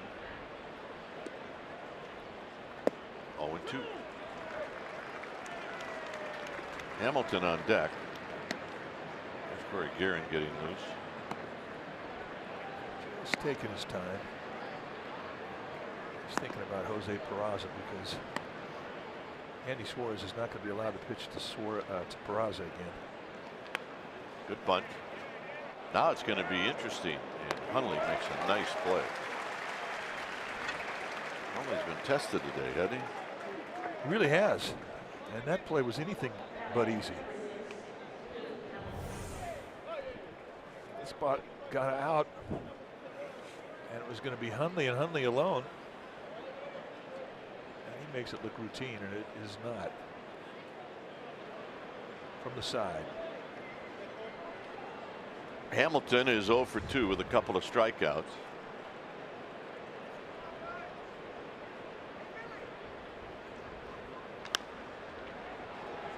Shallow right field. McCutcheon. Side retired. Nice job, Andy Suarez. Sandoval, Hundley, Gomez coming up.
It's in the 12th season of the NBC Sports Bay Area, and it's the All-Star Teacher Program that recognizes that teachers do indeed make a difference, and they can win $20,000 for his or her school. You need to vote.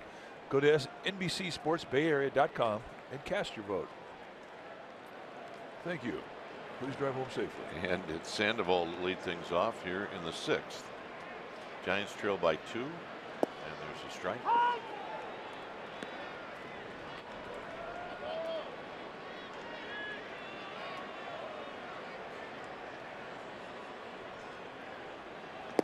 Down low.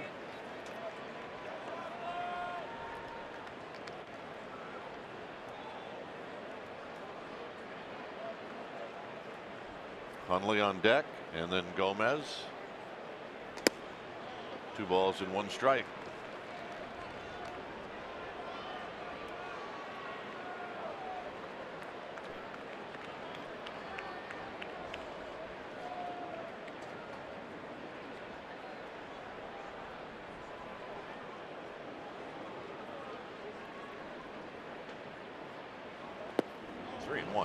Sandoval would indeed take a walk. Boy, leadoff runner? Absolutely.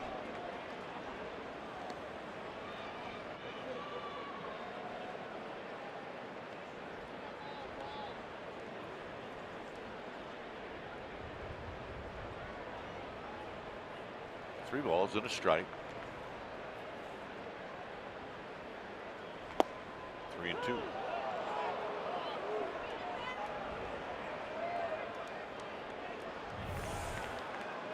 Take a look at this pitch with our SoFi as it cuts across the plate. Pitcher strike on a 3-1 count. Foul back. Comes right at him, and Sandoval was on it.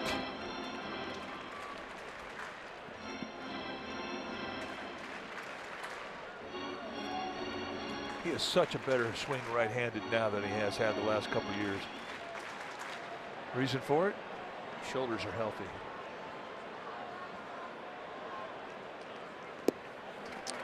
Not close. Nice at bat. Second inning in a row, Peralta walks the leadoff hitter. And here's Hundley.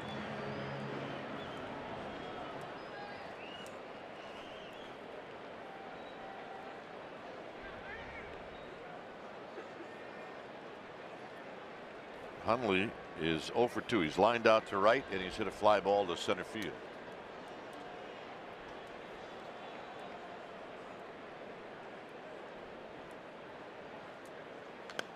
And he fouls this one off the screen.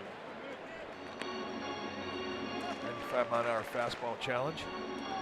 Giants once again get Corey Guerin up, which tells us that Andy Suarez's day has come to a conclusion. And I thought Andy Suarez did well today, considering he gave up 4 in the first. He gave his manager 6 innings, and that was the job that he needed to do. Down the left field line, a base hit. So both runners will move up. Tell you, when you come in that strike zone and you give Nick Hundley a good pitch to hit, he's not missing. No, he's one of the Giants that pulls the ball, gets the barrel of the bat out. They set an inside target. They missed out over the plate, and he jumped on the mistake.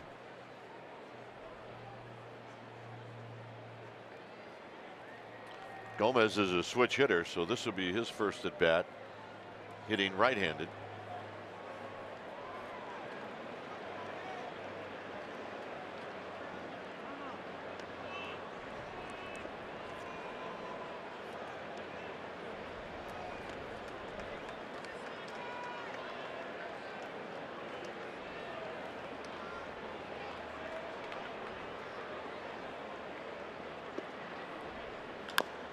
Tapped to third, foul. When Hundley had that base hit, Jared Hughes, right-handed relief pitcher for the Cincinnati Reds, I mean, he got up out of that dugout down the Reds bullpen in a quick hurry. And he has got the ultimate red flag alert going right now, trying to get ready. It's a great shot.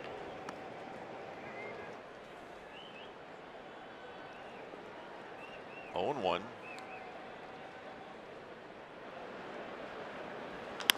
Slowly hit.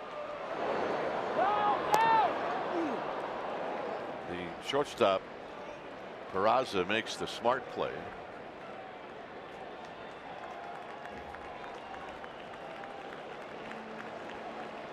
Well, the smart play was get the lead runner at third base with the force. He realized that because of the speed of the ball, it wasn't going to be enough ground ball to get a double play. So he takes the runner at third base. And that avoids the runner at third base in less than 2-out situation. Here's Tomlinson. Sandoval is not going to let Lambino get a throw off. And the belt tie strike.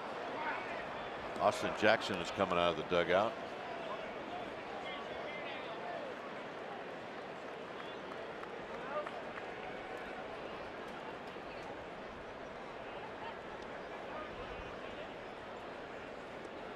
Tomlinson pokes it to right. He's got a hit. Bases are going to be loaded, and the hitter is going to be Austin Jackson.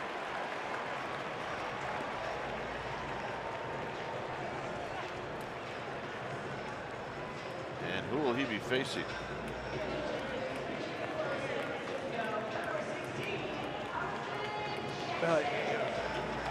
Coach knows that if he puts in Buster Posey right now, he's going to have Jared Hughes come in, the right-hander. He also knows that historically, Austin Jackson has done well against lefties. So he's using Jackson now, and he's saving Posey for a later day.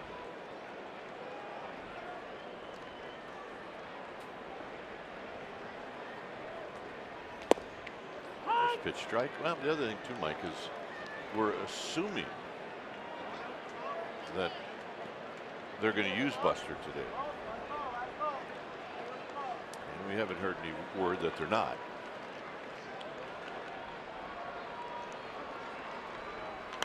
Out of play, 0-2.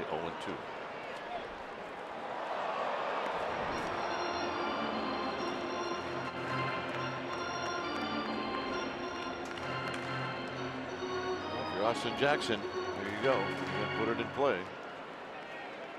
It's the ultimate challenge when you get down in a count 0-2.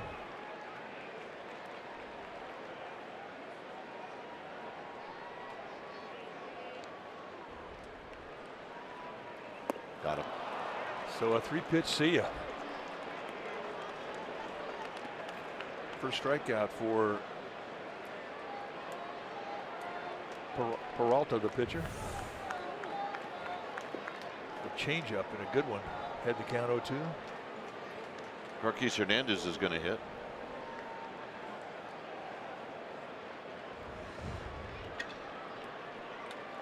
So here, if you're Gorkis Hernandez, it's all about picking up Austin Jackson. You can get a base hit here. That strikeout is forgotten.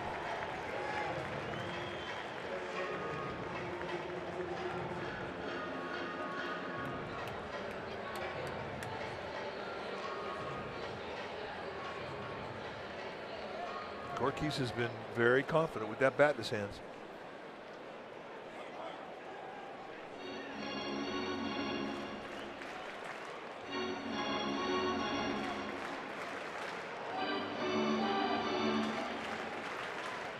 So Gorkis Hernandez hitting .271, stands in. And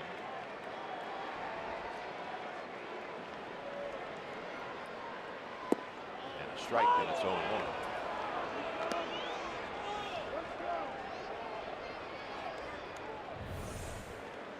That's a pitcher strike. It's a gift you want when you have the bases loaded and it's the first pitch to a pinch hitter. Now if you're Gorkis Hernandez, you're thinking, I need to expand. And he does. Shallow right field. And it's a great play by Jeanette to end the inning. Wow. And that saves the day for the Reds. Giants leave them loaded. We'll head to the 7th. It remains 5-3. What a play that was. Good plays all day long. 5-3 Cincinnati.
Duvall hit a 3-run home run in the first. Giants started to crawl back against Harvey, who left after 4 innings. Belt's got a home run, and Suarez really settled in after the first.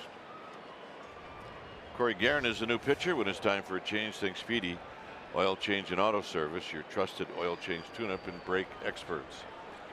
Corey Guerin, the new pitcher now for Bruce Bochy. 20th time that he has come into a game this year for the Giants. And Guerin, as usual, been very solid. He's only had like 1 or 2 bumps in the road. For the most part, he's been steady. High sidearm, fastball, low 90s, slider, changeup.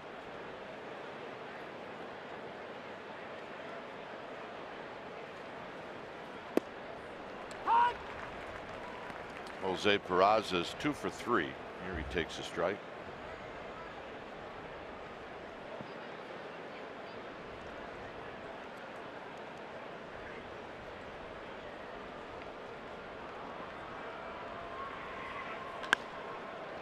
Hit out into center field. 1 out. take a look at the play that ended it for the Giants with Scooter Gennett, the second baseman, coming over. I mean, this play had disaster written all over it in regards to a possible collision. And Gennett comes out of nowhere to close in on that little Texas leaguer off the bat of Gorkis Hernandez. What a play.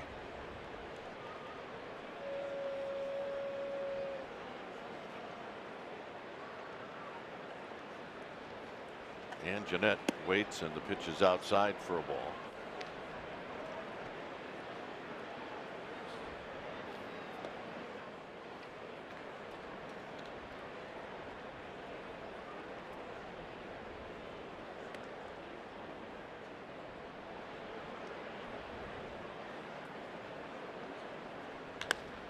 Down the line, hit well, and gone. And it's a 6-3 lead.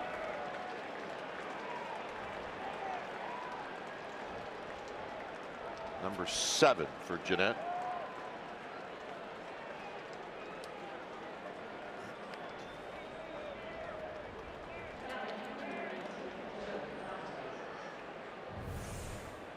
Take a look at this home run by way of our splash can as to where this lands.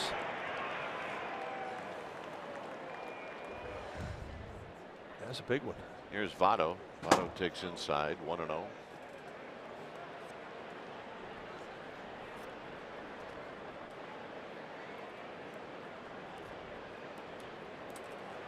Votto singled and scored, and he's walked and scored.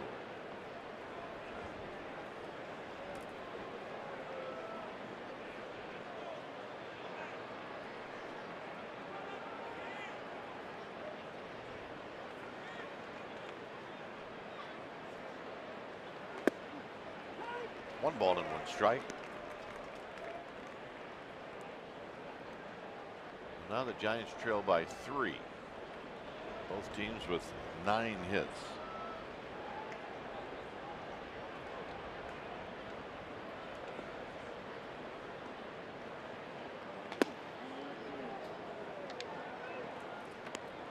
Looked to me like Joey Votto tried to duck that one.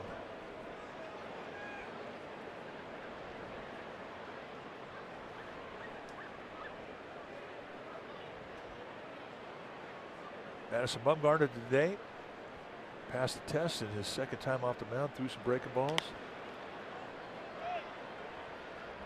And he's getting closer to a rehab start. He's going to throw against hitters when the Giants are in Houston. It'll be a simulated game. Then he'll go on a rehab for a couple of starts to build up his arm strength. But he is getting closer and closer to coming back.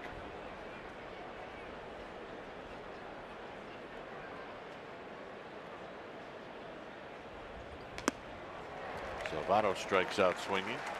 It's unusual for him to chase out of the strike zone.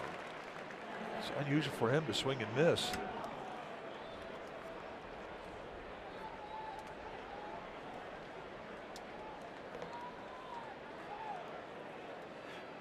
Here's Duvall.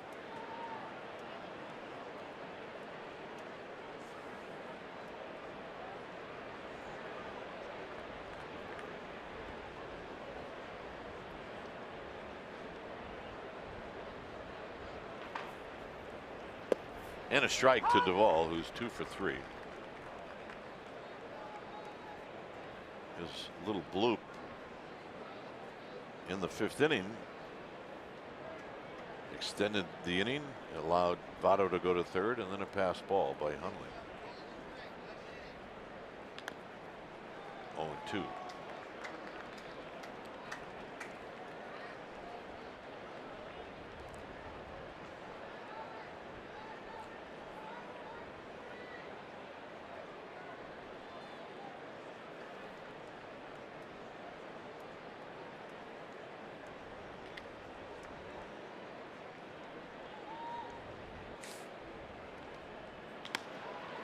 Duvall just pokes this one foul.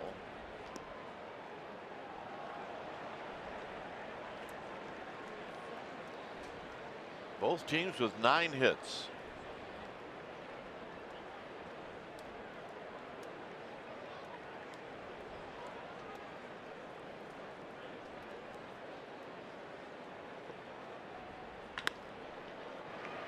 Longoria to his left to throw on the run, and that'll end the inning. Jeanette's home run adds to the Reds' lead at 6-3.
Low fares, no hidden fees. That's transparency. By Heffernan Insurance Brokers. Insurance and financial services for you and your business. Visit hefins.com. By Xfinity. X1 will change the way you experience TV. And by Kelly Moore Paints. Go where the pros go. Kelly Moore, the painter's paint store. Here it's a 6-3 lead. When it's time for a change, think Speedy Oil Change and Auto Service, your trusted oil change tune-up and brake experts. It's Jared Hughes facing Andrew McCutcheon. And a first pitch strike. Hughes, a sinker slider guy.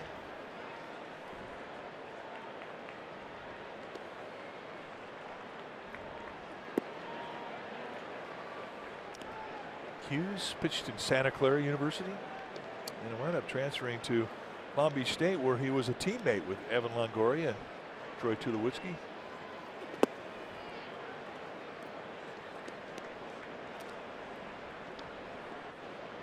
His 7th year at the big league level. Big fella, 6'7", 240. Down low to McCutcheon, who's 1 for 2 lifetime with a couple of walks against Hughes. And he got him on a breaking ball. So here's Belt.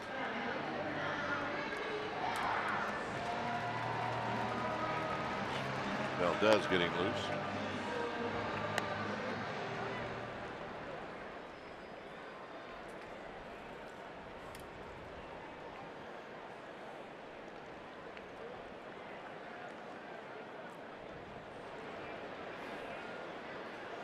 So Belt trying to get on, get something going.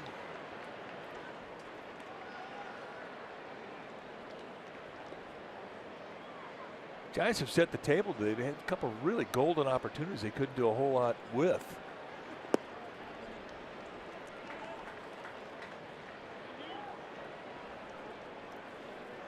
But you keep setting the table, sooner or later you will break through. Second and third, nobody out in the second. Nothing. Bases loaded with 1 out in the 6th. Nothing. And those hurt. Belt takes a strike. Longoria to follow.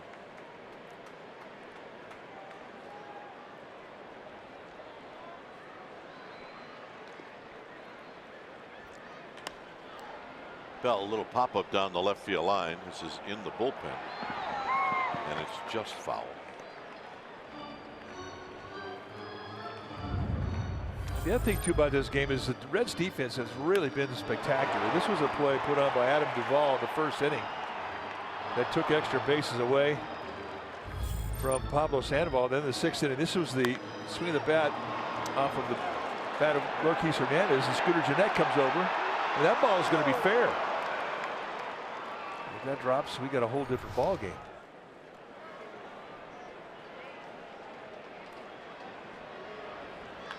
Bell drives one down the right field line.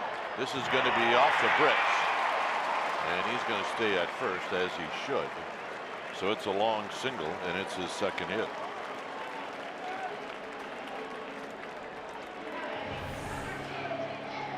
And they keep trying to pitch him inside, and he keeps telling him you can't do that. What's really been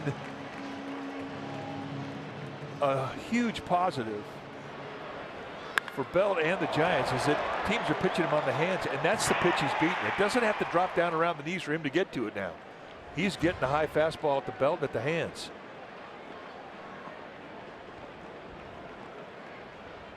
Here's Longoria, and he takes a strike. So old college teammates going at each other here.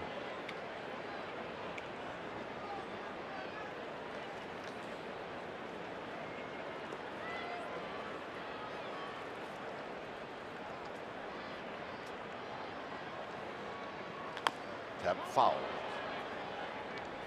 With those sinker ballers, you're going to pound balls off your feet. It's now 0-2.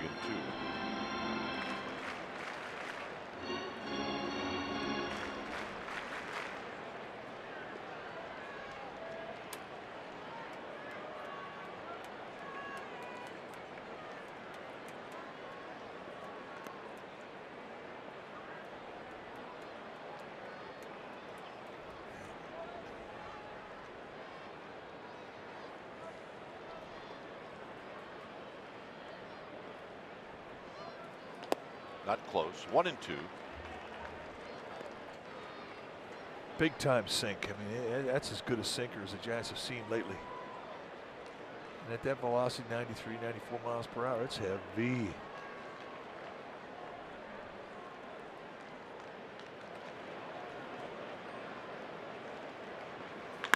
And a base hit to left field. What, did he dig that out nicely or what? Oh, he really did. Sandoval. And once again, a couple of knocks. The Giants set the table again. Down the count. 2 strikes, big sink. Just go down there and just make it look easy. 3 hits for Longoria, and now Sandoval, who's 0 for 1, is going to step up, and he represents the tying run.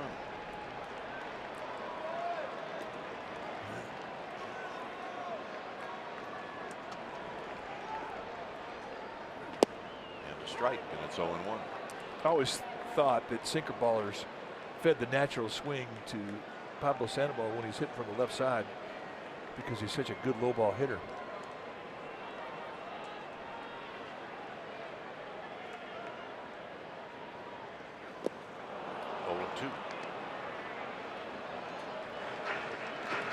No problem with him swinging at that. We've seen him take that pitch and hit it off the wall in left center.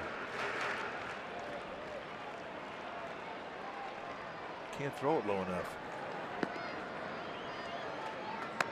Tony Watson has joined Jose Valdez.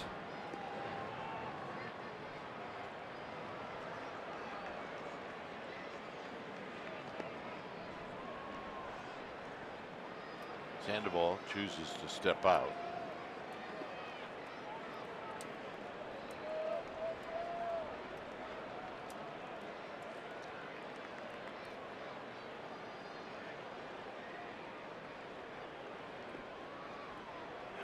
Look out.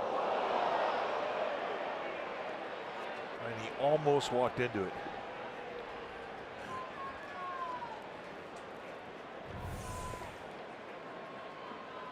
I mean, that was going right for his right elbow.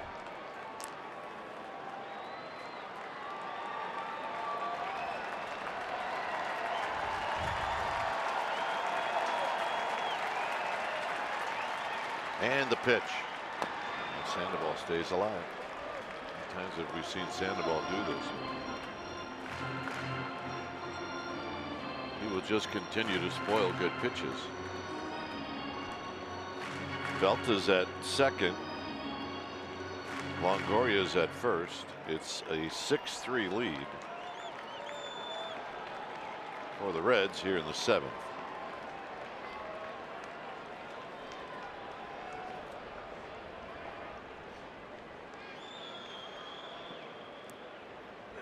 Double play ball. And that'll end the inning. So Sandoval hit it pretty well. After 7, it's 6-3 Cincinnati.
Now, probably enjoying a nice meal tonight. And pregame live will start at 6. We'll have the game for you at 7 right here on NBC Sports Bay Area, also streaming live on the NBC Sports app. And it's time for a change. Thanks Speedy Oil Change and Auto Service, your trusted oil change tune-up and brake experts. New pitcher now for Bruce Bochy is going to be Jose Valdez, the hard-throwing right-hander, and has brought good stuff into both of his appearances, but has given up a couple of long balls, which explains the 22.50 ERA. But he's a mid to high 90s guy with velocity.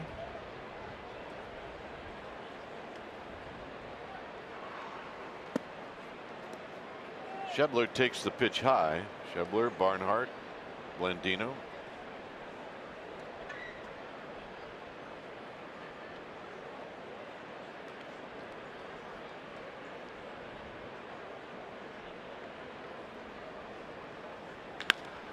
Shot on the ground. Gomez. Nice play. Nice play indeed.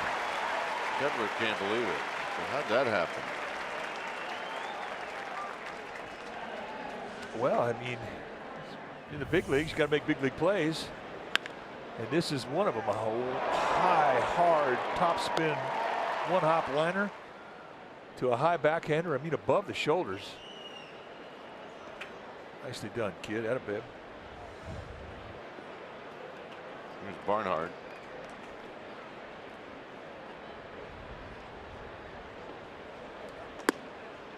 Barnhart today is 0 for 3.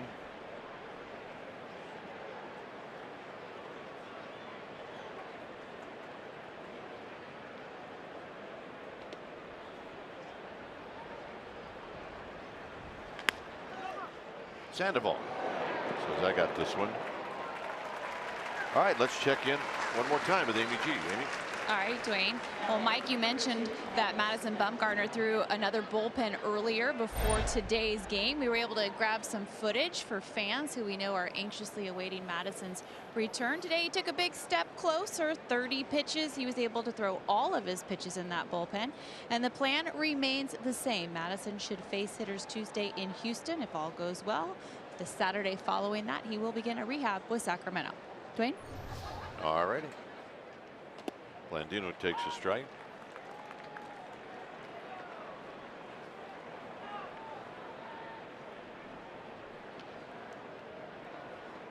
They need his voice.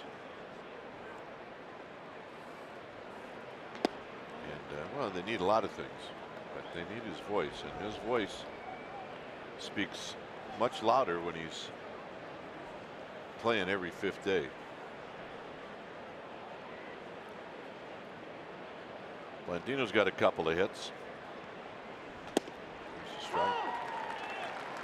Knee-high painted 96. Blandino not completely believing it.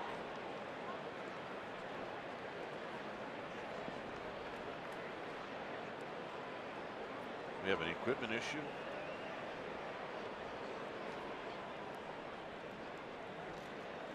So we need to bring in the other glove.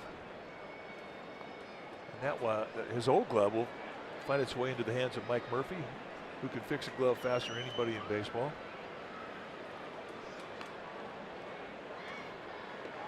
When he gets a glove, Murph, it's got broken strings and a broken web. I mean, he's like a coyote on a chicken bone. I mean, he wants it bad. He's very happy.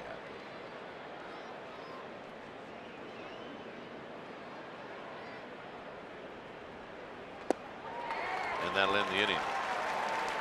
For the Giants, Hundley, Gomez, Tomlinson, work to do.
Chance at $5.6 million. Download Beat the Streak today in the App Store or on MLB.com/BTS. Yeah, they're rocking hard to the Turtles here at 6-3 Cincinnati as we head to the bottom of the 8th inning. Hughes stays out there. He threw 20 pitches. The Turtles. Were you a Turtle guy? If it was on the radio back then, I was probably a fan of everything. They had their moments. Hundley is 1 for 3. And a called strike. It's a hard sink. Think about Hughes. He hadn't made any mistakes up. when he's been beaten, they had to go down and beat him.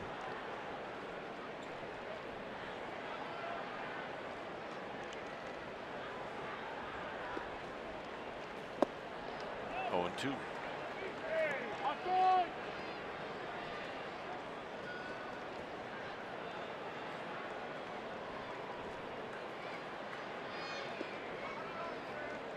How am I trying to reach?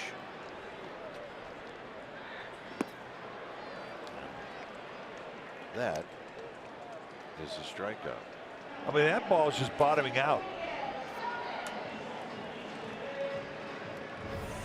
Here's Gomez.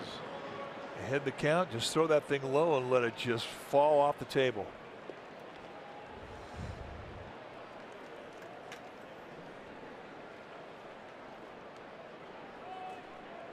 Here's Gomez.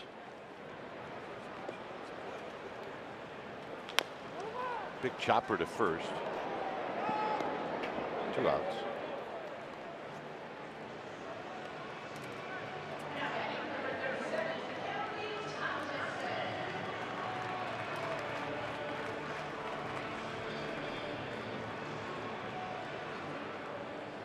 Here's Tomlinson.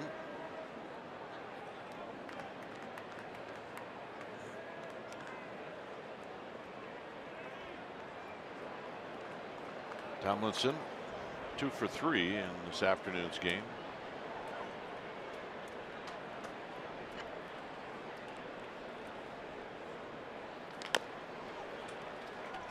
And the shortstop, Peraza's got it, and he throws him out. And that'll end the inning on 5 pitches. 9th inning coming up.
On the ground to Sandoval.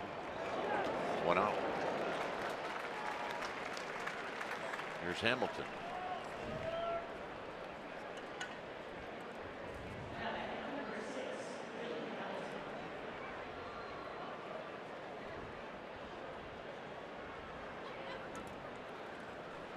Hamilton is 0 for 3.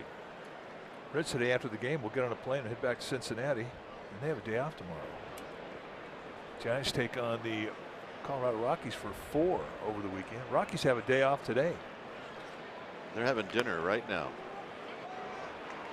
2 outs.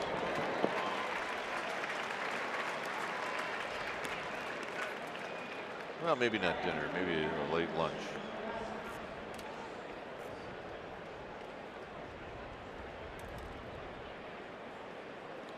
So the Rockies would have gotten into town last night.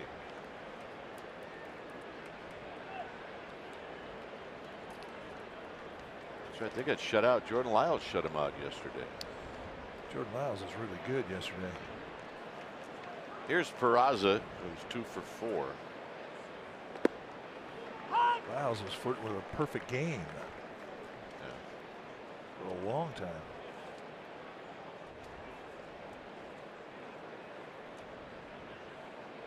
Until Mark Grant, the broadcaster for the Padres, said it was a perfect game. Yeah, what is he thinking about? Next pitch, base hit.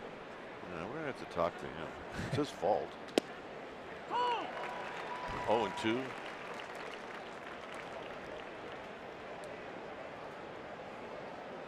Rizal Iglesias, the closer for the Reds, heating up.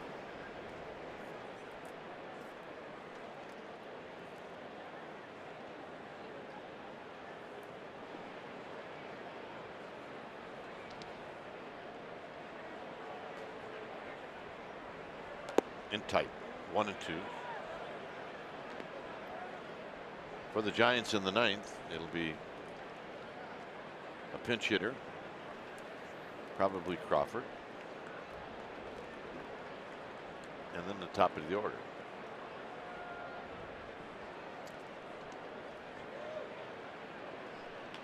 Out of play. Yeah, it's kind of a quick homestand when you think about the Giants being on the road for 11 days. Get home Sunday, and they're back out on the road after the game on Sunday. And how often do you see a team play just 7 games in the entire month at home? The rest of the time spent on the road. Such is the case for the Giants.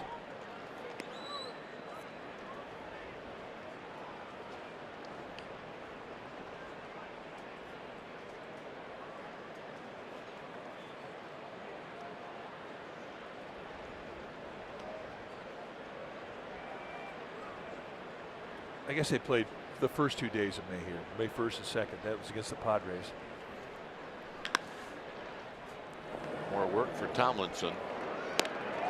And we will head to the bottom of the 9th. Giants need 3 to tie and 4 to go home. It's 6-3 Cincinnati.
Game 2 tonight.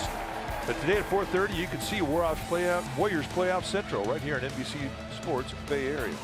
The home of the authentic Warriors fan is right here at NBC Sports Bay Area. Well, it's time for a change. Think Speedy. Oil change and auto service, your trusted oil change tune-up and brake experts. So the new pitcher now for the Reds will be the closer, and that is Rizal Iglesias. 19th time that he's come in. He's got 7 saves and 8 opportunities with good numbers, just 16 base runners at 19 2/3 with 23 strikeouts. You see a good live fastball here, mid to high 90s, hard slider, and a good changeup. And Crawford on the first pitch nearly shoots one fair down the line.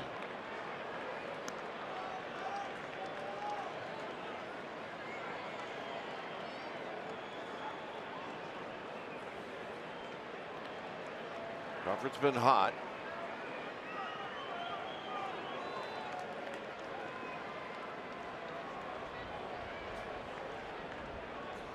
He's got that average up to 290.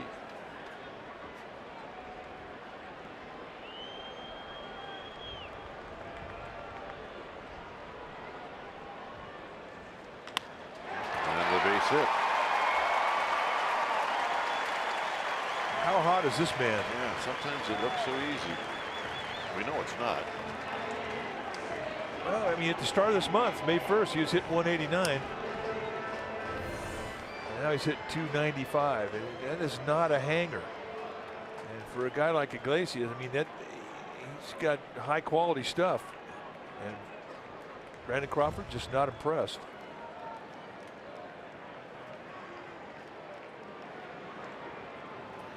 Gorkis Hernandez popped out to end the 6th as he shortens up to bunt and he takes low.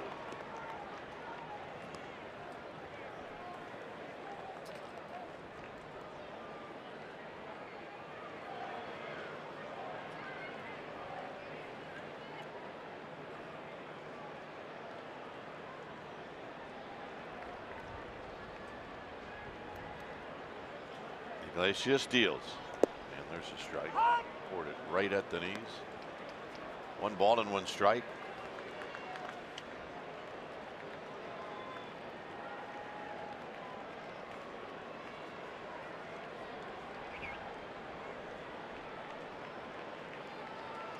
Votto not holding Crawford on, and there's no reason to. And a little pop up out into shallow center field. So Peraza makes the catch. 1 out. Here's McCutcheon. Not a problem for Peraza. That's not that easy of a play.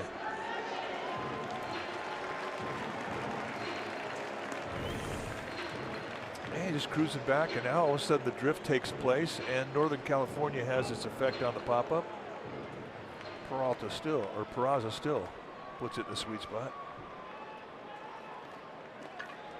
And McCutcheon, who's 1 for 3, steps up.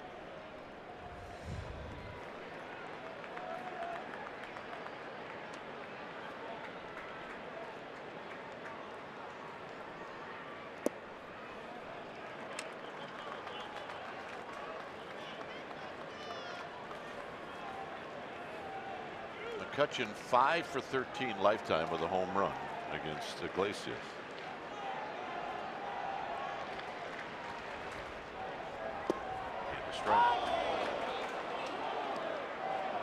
Giants need 1 more base runner before they get the tying run to the plate. And they still have Buster Posey on the bench. And we were told before the game that he would be available to pinch hit.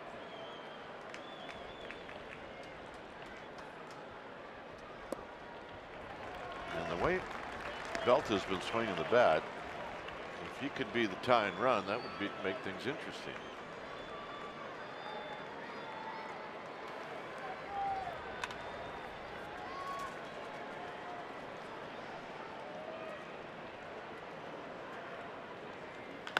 Foul.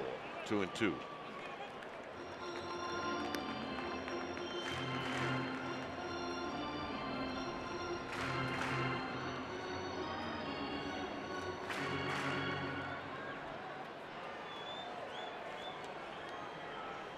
McCutcheon trying to get on base to join Crawford.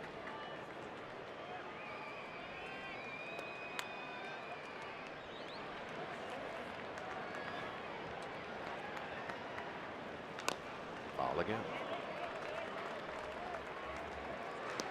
Chad Bettis tomorrow night against Jeff Samardzija.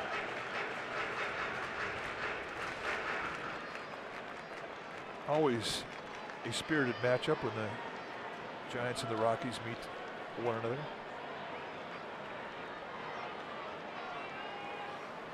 There's the Shark. Thinking about tomorrow.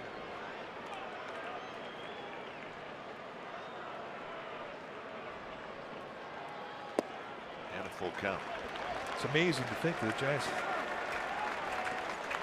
are here this deep into the month of May on the 16th, and they haven't seen the Rockies yet. Yep.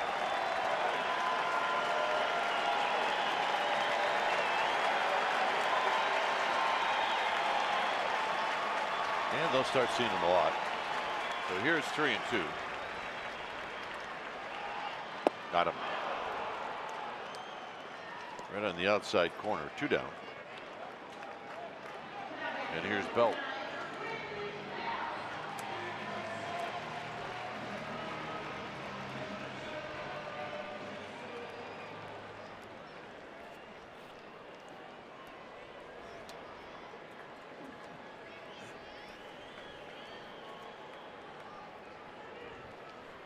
Belt stepping in at 303 today after a 2-hit day.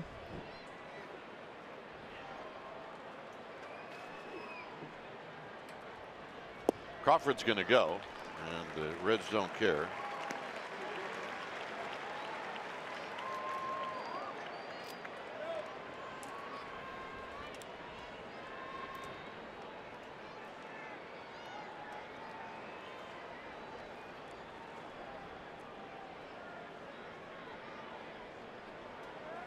One ball, no strikes. 2 balls, no strikes. This was his home run in the 3rd inning. Got a fastball, middle in. And for the 5th game in a row against these Cincinnati Reds, he has hit a home run. Guy who holds the Giants record for most home runs consecutive games against the same team is Barry Bonds. He had 6. And against the Padres. And I think that's when Bruce Bochy was the skipper of the Padres. And he probably remembers every one of them. He does.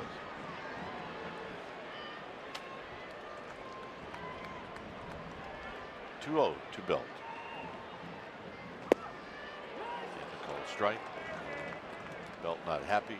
Maybe. 2 balls and 1 strike. Just a wee bit outside, according to our SoFi pitch cast.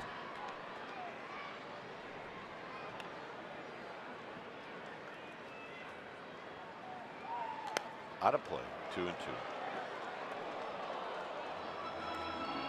That was the changeup. And that's a pretty good 1-2 punch from Iglesias, that fastball changeup combination, because I mean, he sells it well. That arm action from the changeup almost looks identical without the fastball.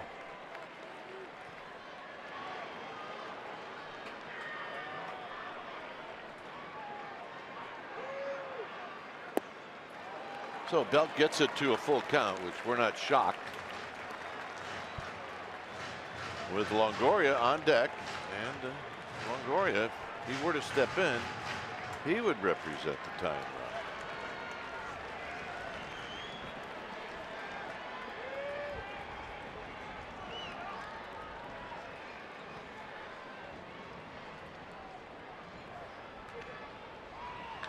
On the ground, foul.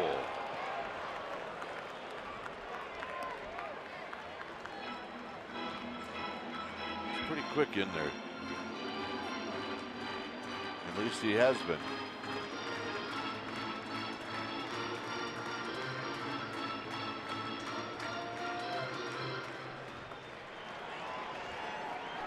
Yeah, you go in there now, you better go in there with some conviction.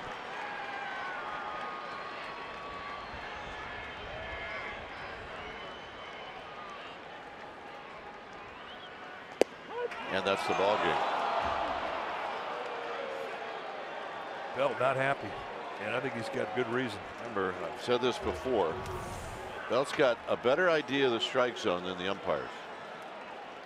And I really believe that. Well, that's how it ends. So the Giants take 2 out of 3, and they're always a bit disappointed when they take 2 out of 3 if you win the first 2 games in this series. But this one started out tough for the Giants against Andy Suarez, who gave up 4 in the first. He ended up settling down. He pitched pretty well after that. But the Giants missed opportunities to tie this game throughout the rest of the game. Well, you're right. I mean, there's an opportunity with that runners in second, third, nobody out. They couldn't score. They had bases loaded. They couldn't score. And that comes back to haunt you. But the good thing about this Giants team is they keep setting the table, and that's something they had a problem on this last road trip with. So they are confident with the bats today. A tough loss, but you got to be swinging it good when you face the Rockies, and they are. And that'll be tomorrow night. Final score this afternoon. It's the Reds 6, the Giants 3. Thanks for joining us. Stay tuned for Giants Postgame Live presented by Toyota, which starts right now.